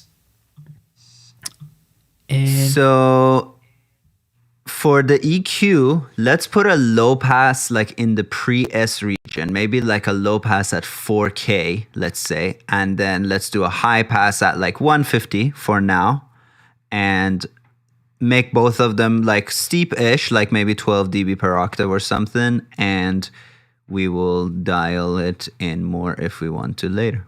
okay, so you're saying something like 70? No, more. We already are getting the low end from our thing, so make it like 200. Let's go 200 to 4K is the audible range. That is the range that goes into the compressor. Ah, okay. So you're saying this, and then low pass, it's a high cut of 12 at 4K. 4K-ish, yeah. We'll like dial them in later more accurately, but yeah, something like that looks good. So really, we're just parallel compressing the mid region, and then there's a lot you can do. Well, this one is gonna add color. We can add our own extra color if we want with a little bit of saturation or something. This will on its own not sound good, but then if we like turn it down and start to bring it up, it really gives your vocals a lot of power, right? And it means that you don't have to like blast. So, then later we can go back to the tri-leveler, maybe put the LUFS target to like 20 or something, but the vocals still feel upfront while also not being just the loudest thing. Because then later when you're mastering, then only your vocals are hitting the limiter. Nothing else is hitting the limiter. So yeah, that's why we do parallel stuff. Okay. So that's a desirable property that you are only hitting the limiter with the vocal? That's, to me, undesirable, no. Ah, okay. Okay. Yeah. They stream. So let me get my head around what's going on here. I have this soloed, so I still hear that bus, or do I not hear it? Yeah. Yeah. Okay. You see, like next to your next to the, like, for example, the acoustic guitar track, right to the left of the mute button, there's this little icon that means is soloed. It's a exclamation mark, or sorry, it means that the solo is muting this, but on your vocal parallel compression bus you don't have that, because that's a preference as well. You can set it to not do that, but this preference means that all the receiving tracks of the track that you solo are still heard when you solo. Great. I think that's exactly the way that my brain works for once. Reaper got it right out of the box. So there are some settings we can play with here. There are some different flavors. And okay, how do I operate this? So again, for this one, we are actually intentionally going for over compression. We're gonna squish the fuck out of your vocals on the parallel channel. We got all the dynamic range, we got all the natural transparency on the main vocals. For this one, we're intentionally trying to like destroy your vocals. The stream is about to start. We'll talk about code or whatever. So how do I hear just this? Yeah. I want to hear only the side. I want to hear only the bus. If you want to do that, you have to set your receive. So click on the routing button on track 12, or you can do it on track 1, whatever. And then set it to so where it says post fader, post pan, set it to pre fader. Pre fader, post effects, not pre effects. I mean, that works too, but yeah, let's do that. I don't understand what this is doing. What is going on? So post fader means the sound that is sent to your receiving track is going after the fader and pan. Pre-fader, it means goes before the fader. So if you like mute that track, the audio is still traveling to your parallel channel. Okay. I see. But yeah, if I do this, I don't have to remember to undo it. No. You just got to remember that now this send track is no longer proportional to your level. It's an absolute value. So if you later turn down your vocals, the level that it's sending to the parallel compression will not change whatsoever. So that's just something to be aware of. So yeah, I think that this is a pretty strong argument for using this knob for the parallel thing. Though I admit that with that we lose the EQ separate from the compressor. But if I use the other one that had a filter on the effect itself, that would make the workflow a bit easier for me, I think. Well, pre-fader is just so you hear it on its own, but honestly, I would argue you shouldn't want to hear it on its own, too, you know? Well, I want to hear what destruction sounds like. Sure. And then I don't hear anything. So I suppose that I have to physically move the knob. Yeah, you have to unmute it, but turn the fader. And that's, again, the preference that makes no processing of the mutes, right? So you turn the knob down. No, I already have my static mix that I like. I don't want to touch this. Cool. So you can remember the value if you want. Nah, that's annoying, isn't it? Okay. How do I do this? I can put some hardware outputs only on this track and remove the hardware outputs from the master. Sure. That's annoying, isn't it? That's annoying, yeah. No, here's like, okay, this is my suggestion. If you want to hear the parallel compression on its own, is what would be a fast way? Oh, I know what to do. I know what to do. I just do it here. I do it here. I nail something that I like, and then I drop it on a parallel track. There you go. Okay, that works.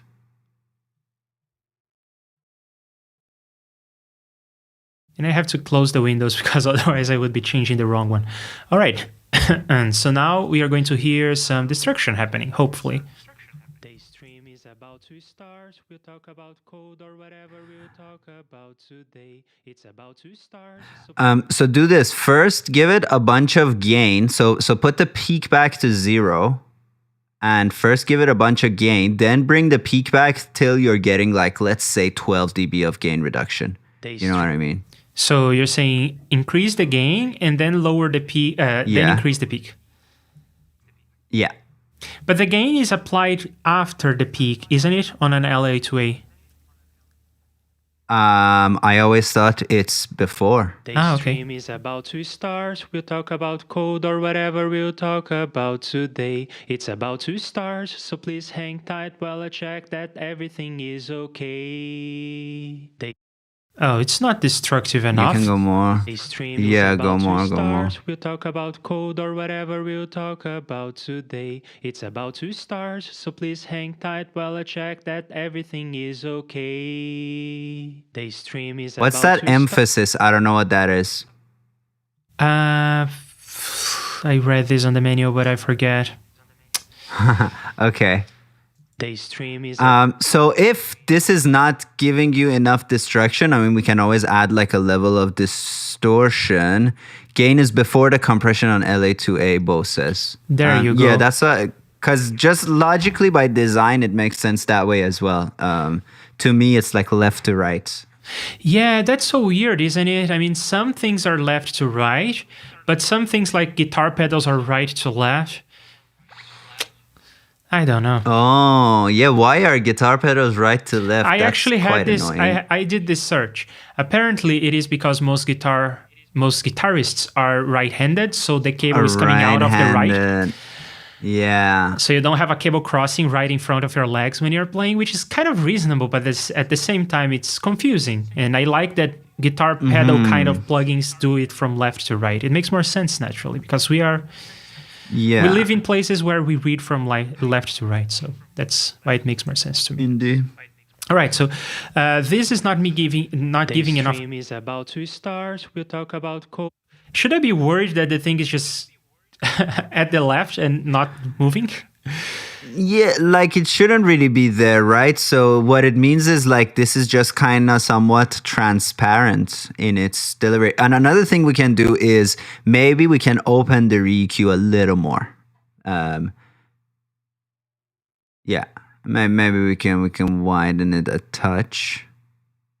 Today's stream is Yeah. about 2 stars. We'll talk about code or whatever we'll talk about today. It's about 2 stars, so please hang tight while I check that everything is okay. I don't hear any difference in these three different modes, except for the fat one being a bit louder. But You hear an overall coloration though, right? It's just not enough, right? Today's stream is about 2 stars. We'll talk about code or whatever we'll talk about today. It's about 2 stars. I hear a difference in level. It's a little bit like dirtier for sure. It's not as like transparent. Like if I heard somebody speak like this in real life, I would run away, right? Okay, so closing the eyes. Today's stream is about 2 stars. We'll talk about code or whatever we'll talk about today. It's about 2 stars, so please hang tight. I am gonna say that this is with and just sounds a bit louder. This is with, okay, but it does sound Cool. just a bit louder, but it's Today's not. stream is about 2 stars. We'll talk about code or whatever we'll talk about. Well, it's fatter, right? Like Yeah. it's the RMS is louder. The peaks are not louder. Yeah. So here's what you should do. Just add a distortion or something to this if you want it to be more, but subtle, subtle. Well, how about we try the other emulation that I have? Sure. And this Rough Rider, I don't know that one, Bo. LA2A, as far as I understand, it's marketed as a leveling tool. So shouldn't a leveler be subtle? In fact, Oh, I never knew that that's what LA2A is supposed to do. isn't the LA2A a kind of a feedback compressor where the side chain of the compressor is actually fed by the output of the compression, so it becomes like smoother? I don't think that's what we are It going is for. supposed to be really smooth. It is supposed to be really smooth. Well, what about you said you have a DBX 160 emulation? Let's try that. Okay, let me remember what I think that the Major Tom is an emulation of that. Cool. Yeah, let's use that. There is the Major Tom and there is the Master Tom. The controls are the same, so I suppose that the Master should go the Master Okay. chain, whatever. And I think, Apparently. yeah, I think that the Major Tom is an emulation of the DBX 160, if I remember correctly. But I thought that this was Cool. supposed to be used on drums or whatever. Well, let's put the ratio up a bunch. Let's make the ratio like 10. This stream is about to start. We'll talk about code or whatever we'll talk about today. It's about to start, so please hang tight. We still don't have a threshold, so we Yeah. don't hear. This stream is So about to start. We'll talk about code or whatever we'll talk about today. It's about to start, so please hang tight while I check that everything is okay. The stream is about to start. We'll talk about code or whatever we'll talk about today. It's about to start, so please hang tight while I check that everything is okay. The stream is about not to hearing any start. difference. We'll talk about code or whatever What's we'll happening? talk about today. Oh, automatic makeup is no. Detector input is knee is hard. Why am I not hearing too much difference here? Bo says you can try the compressor in delta mode to get really radical compression sounds. That's an interesting idea, yeah. The stream is about to start. We'll talk about code or whatever we'll talk. I And now bring the threshold down a bunch. today. It's about to start, so please hang tight while I check that every. Isn't this just going to mute But the really, track? yeah, like the major tom compressor, I'm just not hearing it do much, to be The honest. stream is about to start. We'll talk about code or whatever we'll talk about. I hear that. today. It's about to start, so please hang tight while I check that everything is okay. The stream is about to start. We'll talk about code or whatever. It becomes different.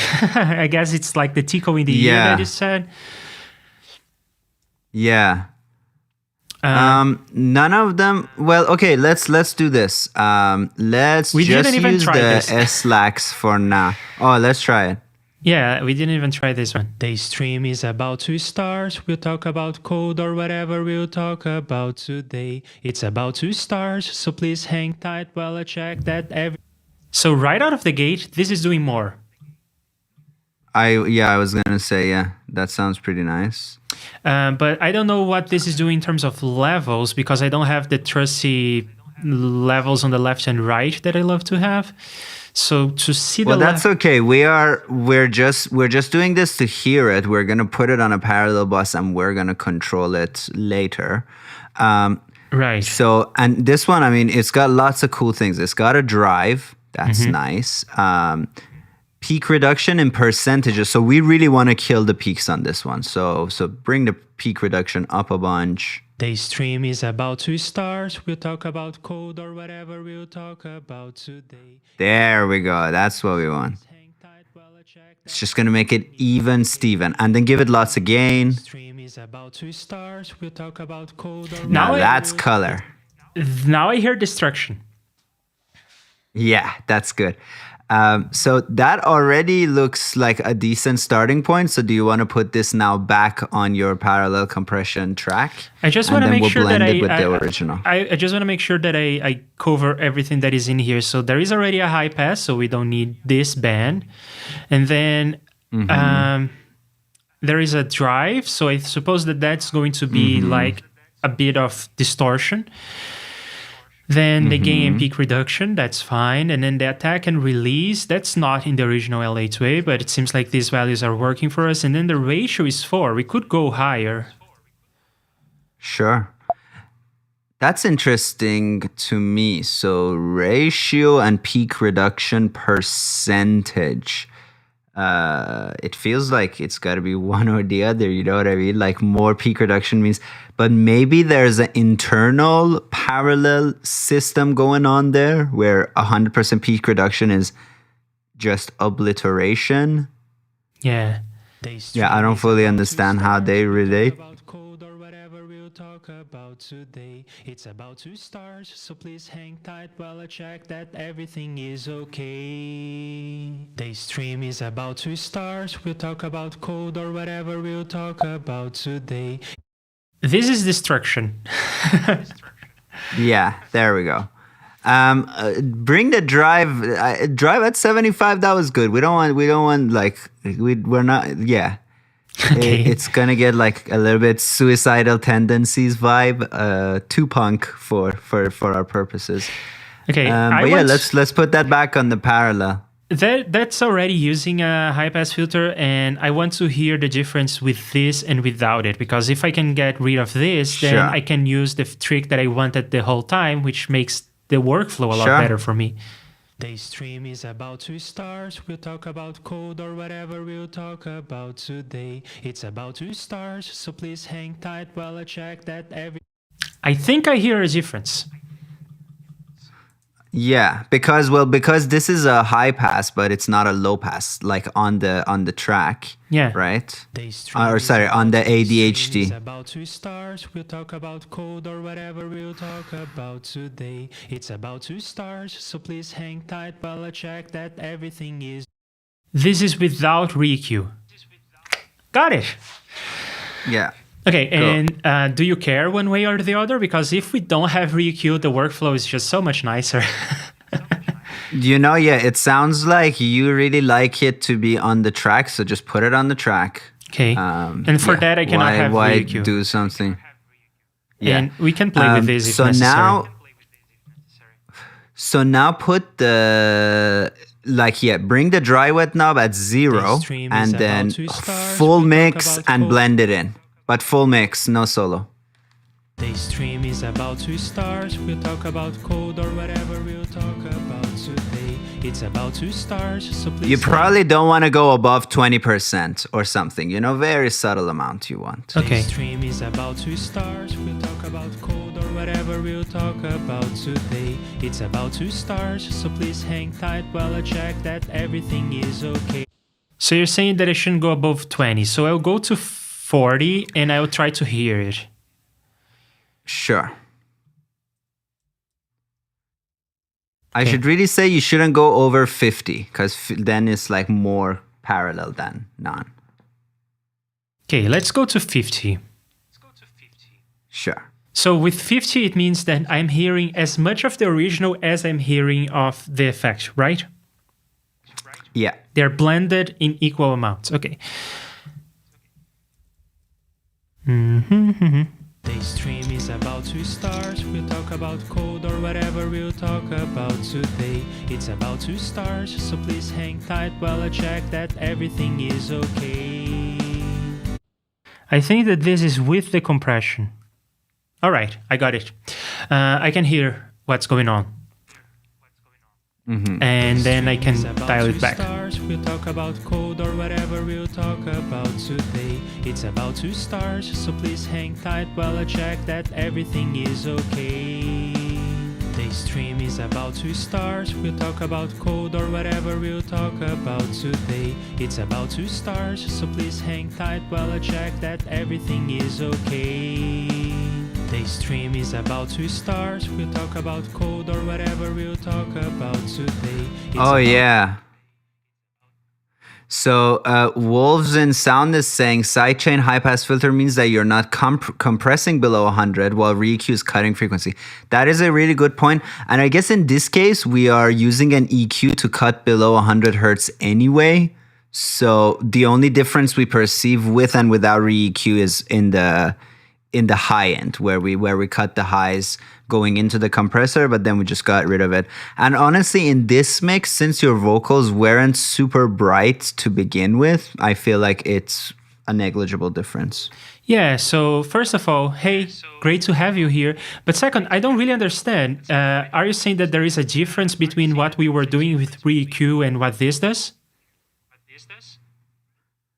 Yes, so sidechain high pass filter means that below 100 hertz, we're still hearing it. It's just not triggering the compressor. Versus on the EQ, we are just not hearing below 100 hertz.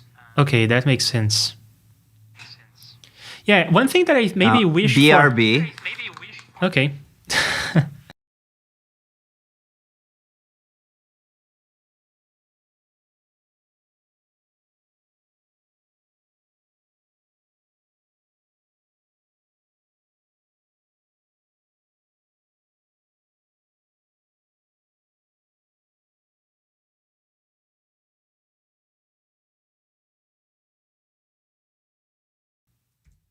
Okay, we are back. Aria is back.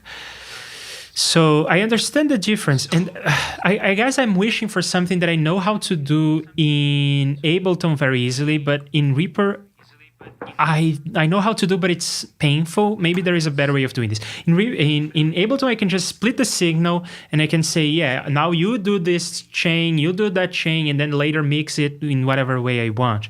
So I could put the EQ. No, it's super easy. Okay, so You want to set it up? the way I would do this is I would go to the pins and I would send the signal from the tri-leveler twice to tracks 1 and 2, and then again to 3 and 4.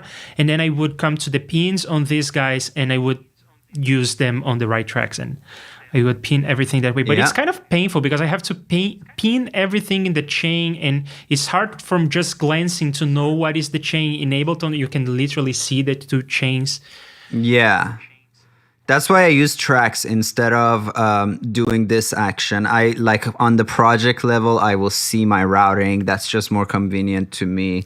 And it's even more convenient than the Ableton way, to be honest, when I have tracks. That's just me. Because also then I have all these hotkeys that work with tracks. Soloing, muting, exclusive soloing. All this stuff works on the track level. So I don't need to learn a bunch of new hotkeys or like remember a bunch of stuff, you know. I idiot proof stuff because if I do something that's not visible, I may forget, then do something the dumb. other thing is we just learned from trying to set this up that it's literally impossible for us to hear just the sidechain. And well, only if you set it to pre-fader.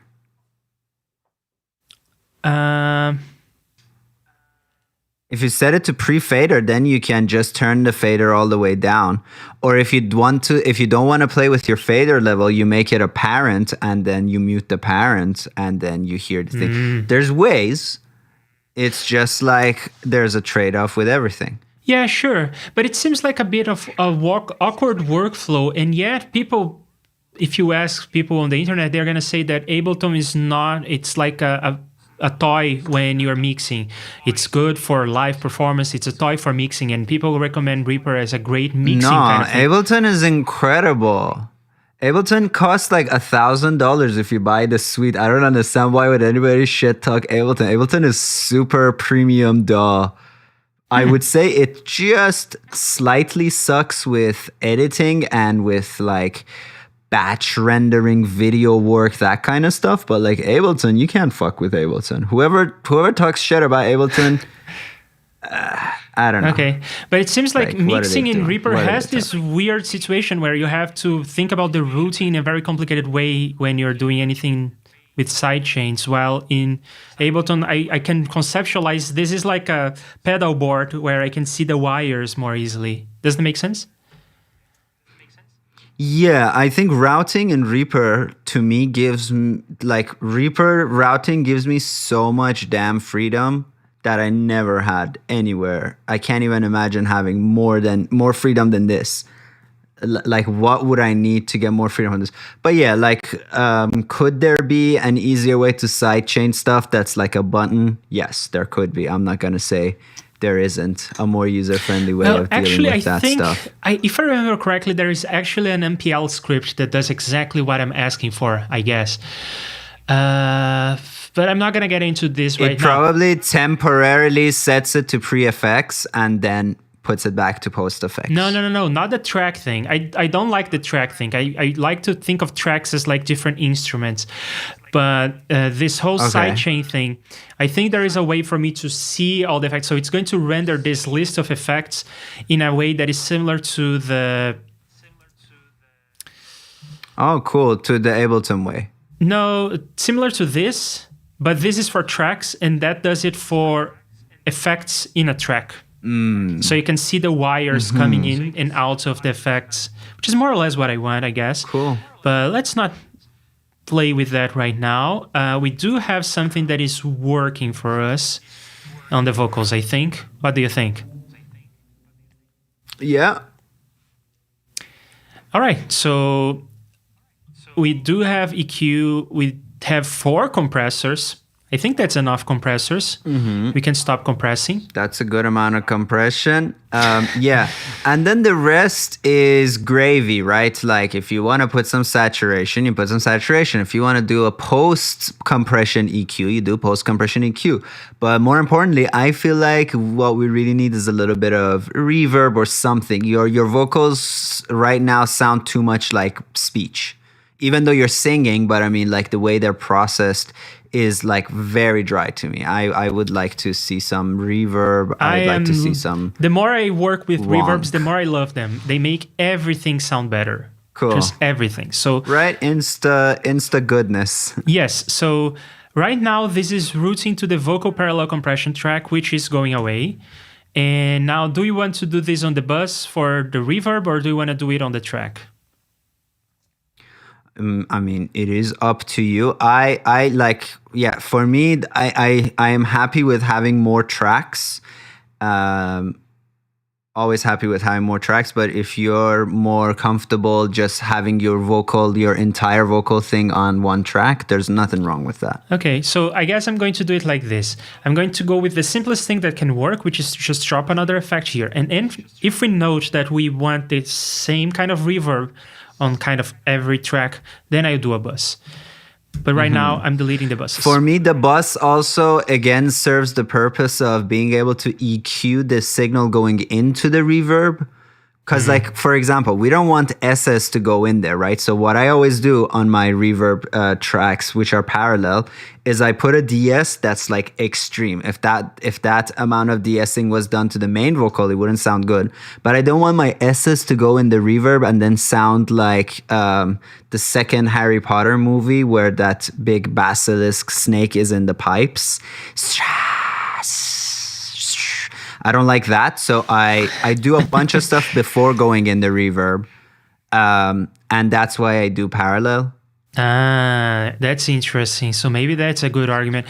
Or maybe we can try the pinning and routing stuff. And I will look into that script later. Sure. There is also another thing that and I wish for, maybe it exists. So I have this plugin and I have this plugin and I have this plugin and I can open all of them in different windows, but what I wished for was something that would be like Guitar Rig, where they are all rendered in one window and I can scroll. Does that exist? No, the closest thing you have is Float, or the second closest thing is taking some of the key parameters and putting them on the track on the TCP UI. So you don't need to open this. But like, you know, if you're just adjusting, say, the gain of your compressor and the threshold and the rate of your delay and the amount of your high pass filter, you can just put those 4 parameters on the track level. I see. Yeah, I think what I wanted was to see the whole picture at once. And ideally, I could see some meters with the gain out of one and into the next. And I could see them in parallel. That's a perfect feature request. I think that's a feature request that Justin would respond to. Like a lot of feature requests that people give, it's like, oh, can this look more like FL Studio? And Justin ignores all of that. But this idea is gold. And I think Justin would love it. Especially like if you're in, you know, that UI mode, like that UI button you hit and all the parameters just become sliders. Like it could be on that level, you just scroll down to the next track and there are some pins showing you where stuff is going. I feel like Justin would love something like that and would implement it. Yeah, I mean, it sounds like a huge amount of work. And I guess it's coming back to the Ableton view at the bottom where you see, if you're using stock plugins, you can see everything in one place, and that's super nice. But it doesn't hold when you're going off of the stock plugins. So yeah, and Max for Live. So I do like the workflow of Ableton in some aspects, and I dislike it in other aspects. Like I love Ableton so much. There is no way for you to do in Ableton what I do with the Alto Mixer, with the removing of silence of podcasts. So there's just no way of doing that, and there's no way of implementing that with Max for Live. The APIs are not there. Yeah. So Or customizing hotkeys, like splitting in Ableton is Command and E. That's stupid to me. One key, split one key, always. Never two keys. I need two fingers to split an audio item, get out of it. That is actually something that you can do, Aria. It's just annoying. It's not in the app. As far as I can tell, it may be in the app. I don't know.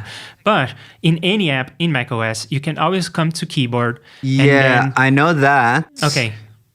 But you can't do that with all the actions. You can only do that with actions that exist in the drop-down menus above. And you need to spell them exactly and all that stuff. Yeah. So if a command isn't by default available up there, which Command and E isn't in Ableton, you can't fuck with that.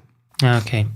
Yeah, so there is no perfect DAW. That's, I guess, the gist of it. So we are going to do the parallel thing because of the cue that you mentioned. Or you know what? Let's play with pins for a while, and then if necessary, we are going to do a parallel track. Sure. Especially because I'm planning... Bo, what do you mean by thicker lines? Thicker lines where? So that's a different story. I was working on my... I guess a compressor. Yeah, I was working on a compressor and I wanted to show the gain reduction and the line was too thin. And there is no way in the GFX code to write a thicker line. The only trick is you can draw multiple lines one next to the other. And that's what Bo is answering to. So yeah, it seems like this is on the radar. Or it's not, I guess. But this has been mentioned. Right, so in terms of reverb, are we going for something like with style, or are we going for just something like utilitarian? I mean, no style, right? We're mixing a song. We're trying to make it sound good. No style, you say? No, I'm saying yes style. To me, okay. yeah, the clear choice is style, yeah. Usually I would go for my, what is it called? Go to? Yeah. Not Acon. I would go for that, but that is very basic. Okay. I mean, this part is, if there's any part of mixing that is completely to taste and nobody can talk shit, is reverb. So you choose. Okay, so I'll try this because it's so easy to use. The stream is about to start. We'll talk about code. It's about to start, so please hang tight while I check that everything is okay. The stream is about to start, we'll talk about code or whatever we'll talk about today. It's about to start, so please hang tight while I check that everything is okay. The stream is about to... Okay, that's what I would do. Very subtle, but beefier. Yeah. Nice room, We'll talk about code or whatever we'll talk about today. It's about to start, so please hang tight while I check that. How do you like this? Yeah. I like it. I like it. First time I showed you this reverb in the room mode, you said you didn't like the room mode. You liked everything else, but it seems like now you're okay with this. And I said that with some other material, the room sounded okay. And I think it sounds okay. Yeah. Yeah. And I feel like, again, like I try to kind of also, when I mix, think of the like subject matter. So in this song, you're in your room, you're about to stream.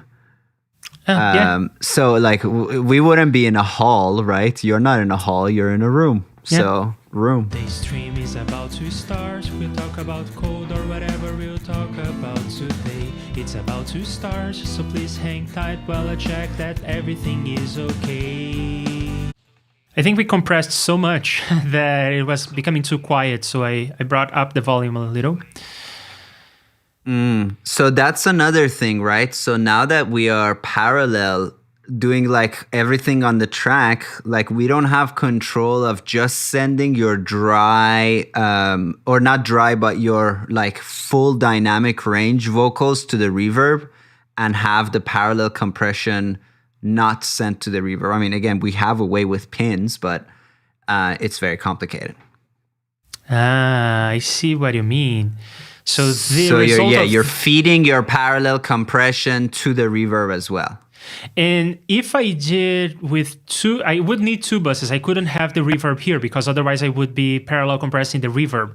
So I do need two tracks to make this work. Or you could have like 6 outs. Like in the pin section, you can always branch out to up to 64. So you can have up to 31 like parallel tracks within the same track technically. But it just starts to get kind of like just annoying. Yeah, it does get annoying. But let's try to do it. And I will look into that visual thing I mentioned before. So the way I would do this is I would come here to the track wiring, find my track, increase the number of channels. Is this what this is going to do? No, it's going to be a new send in all these different positions. That's nice, but that's not what I want. So I will increase the number of tracks to 6 using this. Oh, the plus is not there. Oh, but I can do this. Because now it's below, yeah. Then over here, what I want is for my tri-leveler to output to these tracks. And it's already outputting to these tracks. Am I right? Yeah, by default they go all over the place, and then you can disable. What the hell happened? I don't use this window, so I'm kind of lost. But yeah, I trust that you know what's going on. I know. I mean, I thought I knew what was going on, but then this is not doing what I was expecting.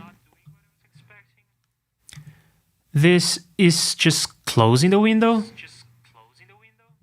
What the hell? Yeah, what the hell?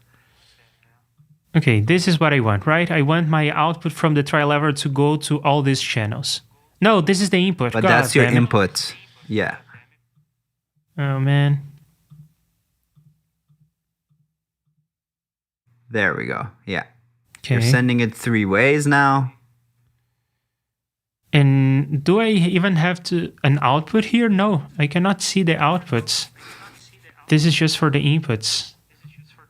So this the track wiring feels like they put it in Reaper 6, then they haven't touched it. Now we're at Reaper 6.04 or 6.4. We still don't have mouse modifiers for this window. We still have not like simple ways of arranging them. We can't mass arrange them. We can't marquee select them. We can't do anything with track wiring. They just put it in and they didn't. Wow, in this stream we're somehow shit talking the fuck out of Reaper. I never do this, but my God, the track wiring is just not done. It's like a skeleton of an idea. It's not there. I don't touch it. Okay, so this is right. This is wrong. Mm-hmm. But this is right. 4, yeah. And this is like now 5 and 6. Like so. Yes. Yeah. And hold on. Oh wait. Yes. So after the tri-leveler goes to the reverb. Yeah, that looks good. Yeah. Yeah. Doesn't make any difference. It does make a difference because I don't hear anything. Yeah, we don't hear anything. Let's see. That goes back to 1 and 2. That goes back to 1 and 2. That goes back to 1 and 2. Wait, so now they're going to 1 and 2. Is something taking in 1 and 2 and sending it to us? Yeah, the master is taking 1 and 2. Right, it's taking in 1 and 2 and sending it. So why did we lose sound? Let's check our work again from tri-leveler. Daystream is about Daystream. Daystream is about code or whatever we'll talk about today. It's about to start. Okay, so another layer of complication. So now our Acon digital Verberate bass, now the mix should be at 100 because we side routed it, right? We no longer want the dry in that bit. we want all the wet. And let's open its pin thing because it seems like these two are doing something they're not supposed. Taking him from 5 and 6, sending back to 1 and 2. Sure looks like right to me. Oh, that Taking is him from 1 and 2, sending. that Oh, is not I right. see. Yeah. Yeah. It should be just the yeah. But in that case, how was this working before again? Oh man. Okay, I think we have it. Was it working? It's about to start. We'll talk about cold or whatever we'll talk about today. It's about to start, so please hang tight while I check that. I'm not in love with So this. that's airflow. another thing, right? No, it's terrible. Because also, yeah, now if you want to turn down your reverb, you can't. You got to adjust the wet dry, which means you're sending a bunch of dry now to your 5 and 6 and then getting it back to 1 and 2. It's no way to live your life. Yeah. Tracks all day. So I think it's time to have some buses. And I don't think it makes sense. But I think I would like to group this along with the vocal because then I have but I may be sending other stuff to these buses, right? Well, why don't you make a parent for the vocals? That's your vocal bus, and all the parallel tracks to the vocal are under your vocal bus. That's how I do it. I have my vocal and all parallel processing under the same parent, and then on that parent, I can do some post EQ, tons of options. Tracks are awesome. By the way, I have to leave in like 3 minutes, and I know this creeped up on us. Okay. gotta So leave in 3 minutes. let me just get what you were trying to say because I don't understand, and then we'll wrap it up. Can we do that, or do you have Sure. do you have to leave right now? Sure. No, I can do it. So make 2 new tracks under track 2. Oh, 2 new tracks under track 2? Okay. And make them also there, but not the children of track 2, but siblings of track 2. So children of track 1. Okay. Yeah. And then one of them is the parallel compression, and the other one is the parallel reverb. Now I get it. Yeah. And this kind of looks like in Ableton when you have like a thing and it has mute and solo buttons and levels, and you can name it. I and think you nailed click this, on each Arya. one of them, I you think go th- to that row. I think that this is the workflow. I love it. Yeah, to me, that's always been the workflow. And now you can put EQs before them. You can do tons of cool stuff. But of course, I need to be routing this that way. I need to be routing that way. And I do want to send them all to master. Which you already are. Yep. So now I have all my EQ stuff here. I do want to change the number of... And by the way, channels on make this track. make your main track. Yeah, exactly. Make them 2 again. Because that's just, we never know what's gonna be weird. All right. So they are all 2 channels, right? Nope. You are 6. The first one's still 6. Yeah, there we go. Oh, this one is 6 as Oh, well. that one's 6 too. Yeah. Isn't that great? Because when you copy the pins too. Yeah. all of them Now you are... got yourself a vocal bus. Okay, I like this workflow a lot better. And let me just get my head straight over these pins. All the pins seem to be right now. Let's see, these pins. Oh, they're not getting any input. I bet that these pins are not going to get any input. Sure. The stream is about to start. We'll talk about code or whatever we'll talk. But there is no way for me to hear just the sidechain. I will always have to hear the sidechain in context, right? A pre-fader sends. Okay. So I do have to do all the things, and then I have to change here. Okay. Yeah. And then I have to And mute then- this. You can't mute because you have that setting to not process muted tracks. If you want to mute, just go and turn off that preference to not process muted tracks. It will process muted tracks. You will hear it.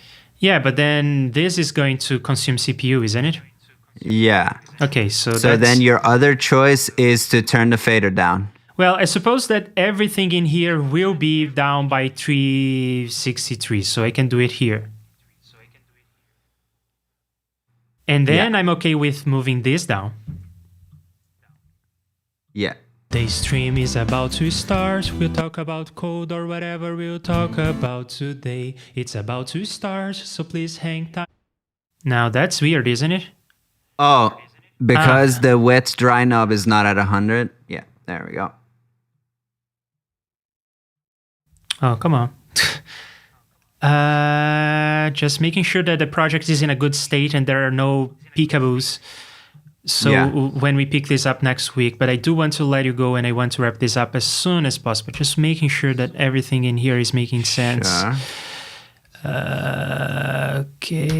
Okay, let's give this a try. About to start, we'll talk about code or whatever we'll talk about today. It's about to start, so please hang tight. That's perfect. I can hear. And your parallel compression is a lot right now. You can, you blend that in later. Oh yeah, I can blend that by changing the volume here, right? Yeah, easy peasy. All right, that was a lot of fun. Okay, let's wrap this up. Thank you very much, Arya, for being here. It is always a delight. And tomorrow I'll be back to coding my JSFX library, and we will be again together on Monday for another stream on your channel, right? With, we can say it, with Justin from ReEQ. Yes, my go-to EQ is going to be featured on Monday on your channel. All right, let's wrap this up. Any final words? Cool. No, stay in school. All right, thank you very much. Especially you, Bo. Thank you very much, everyone, especially you, Bo, and I see you tomorrow. Bye.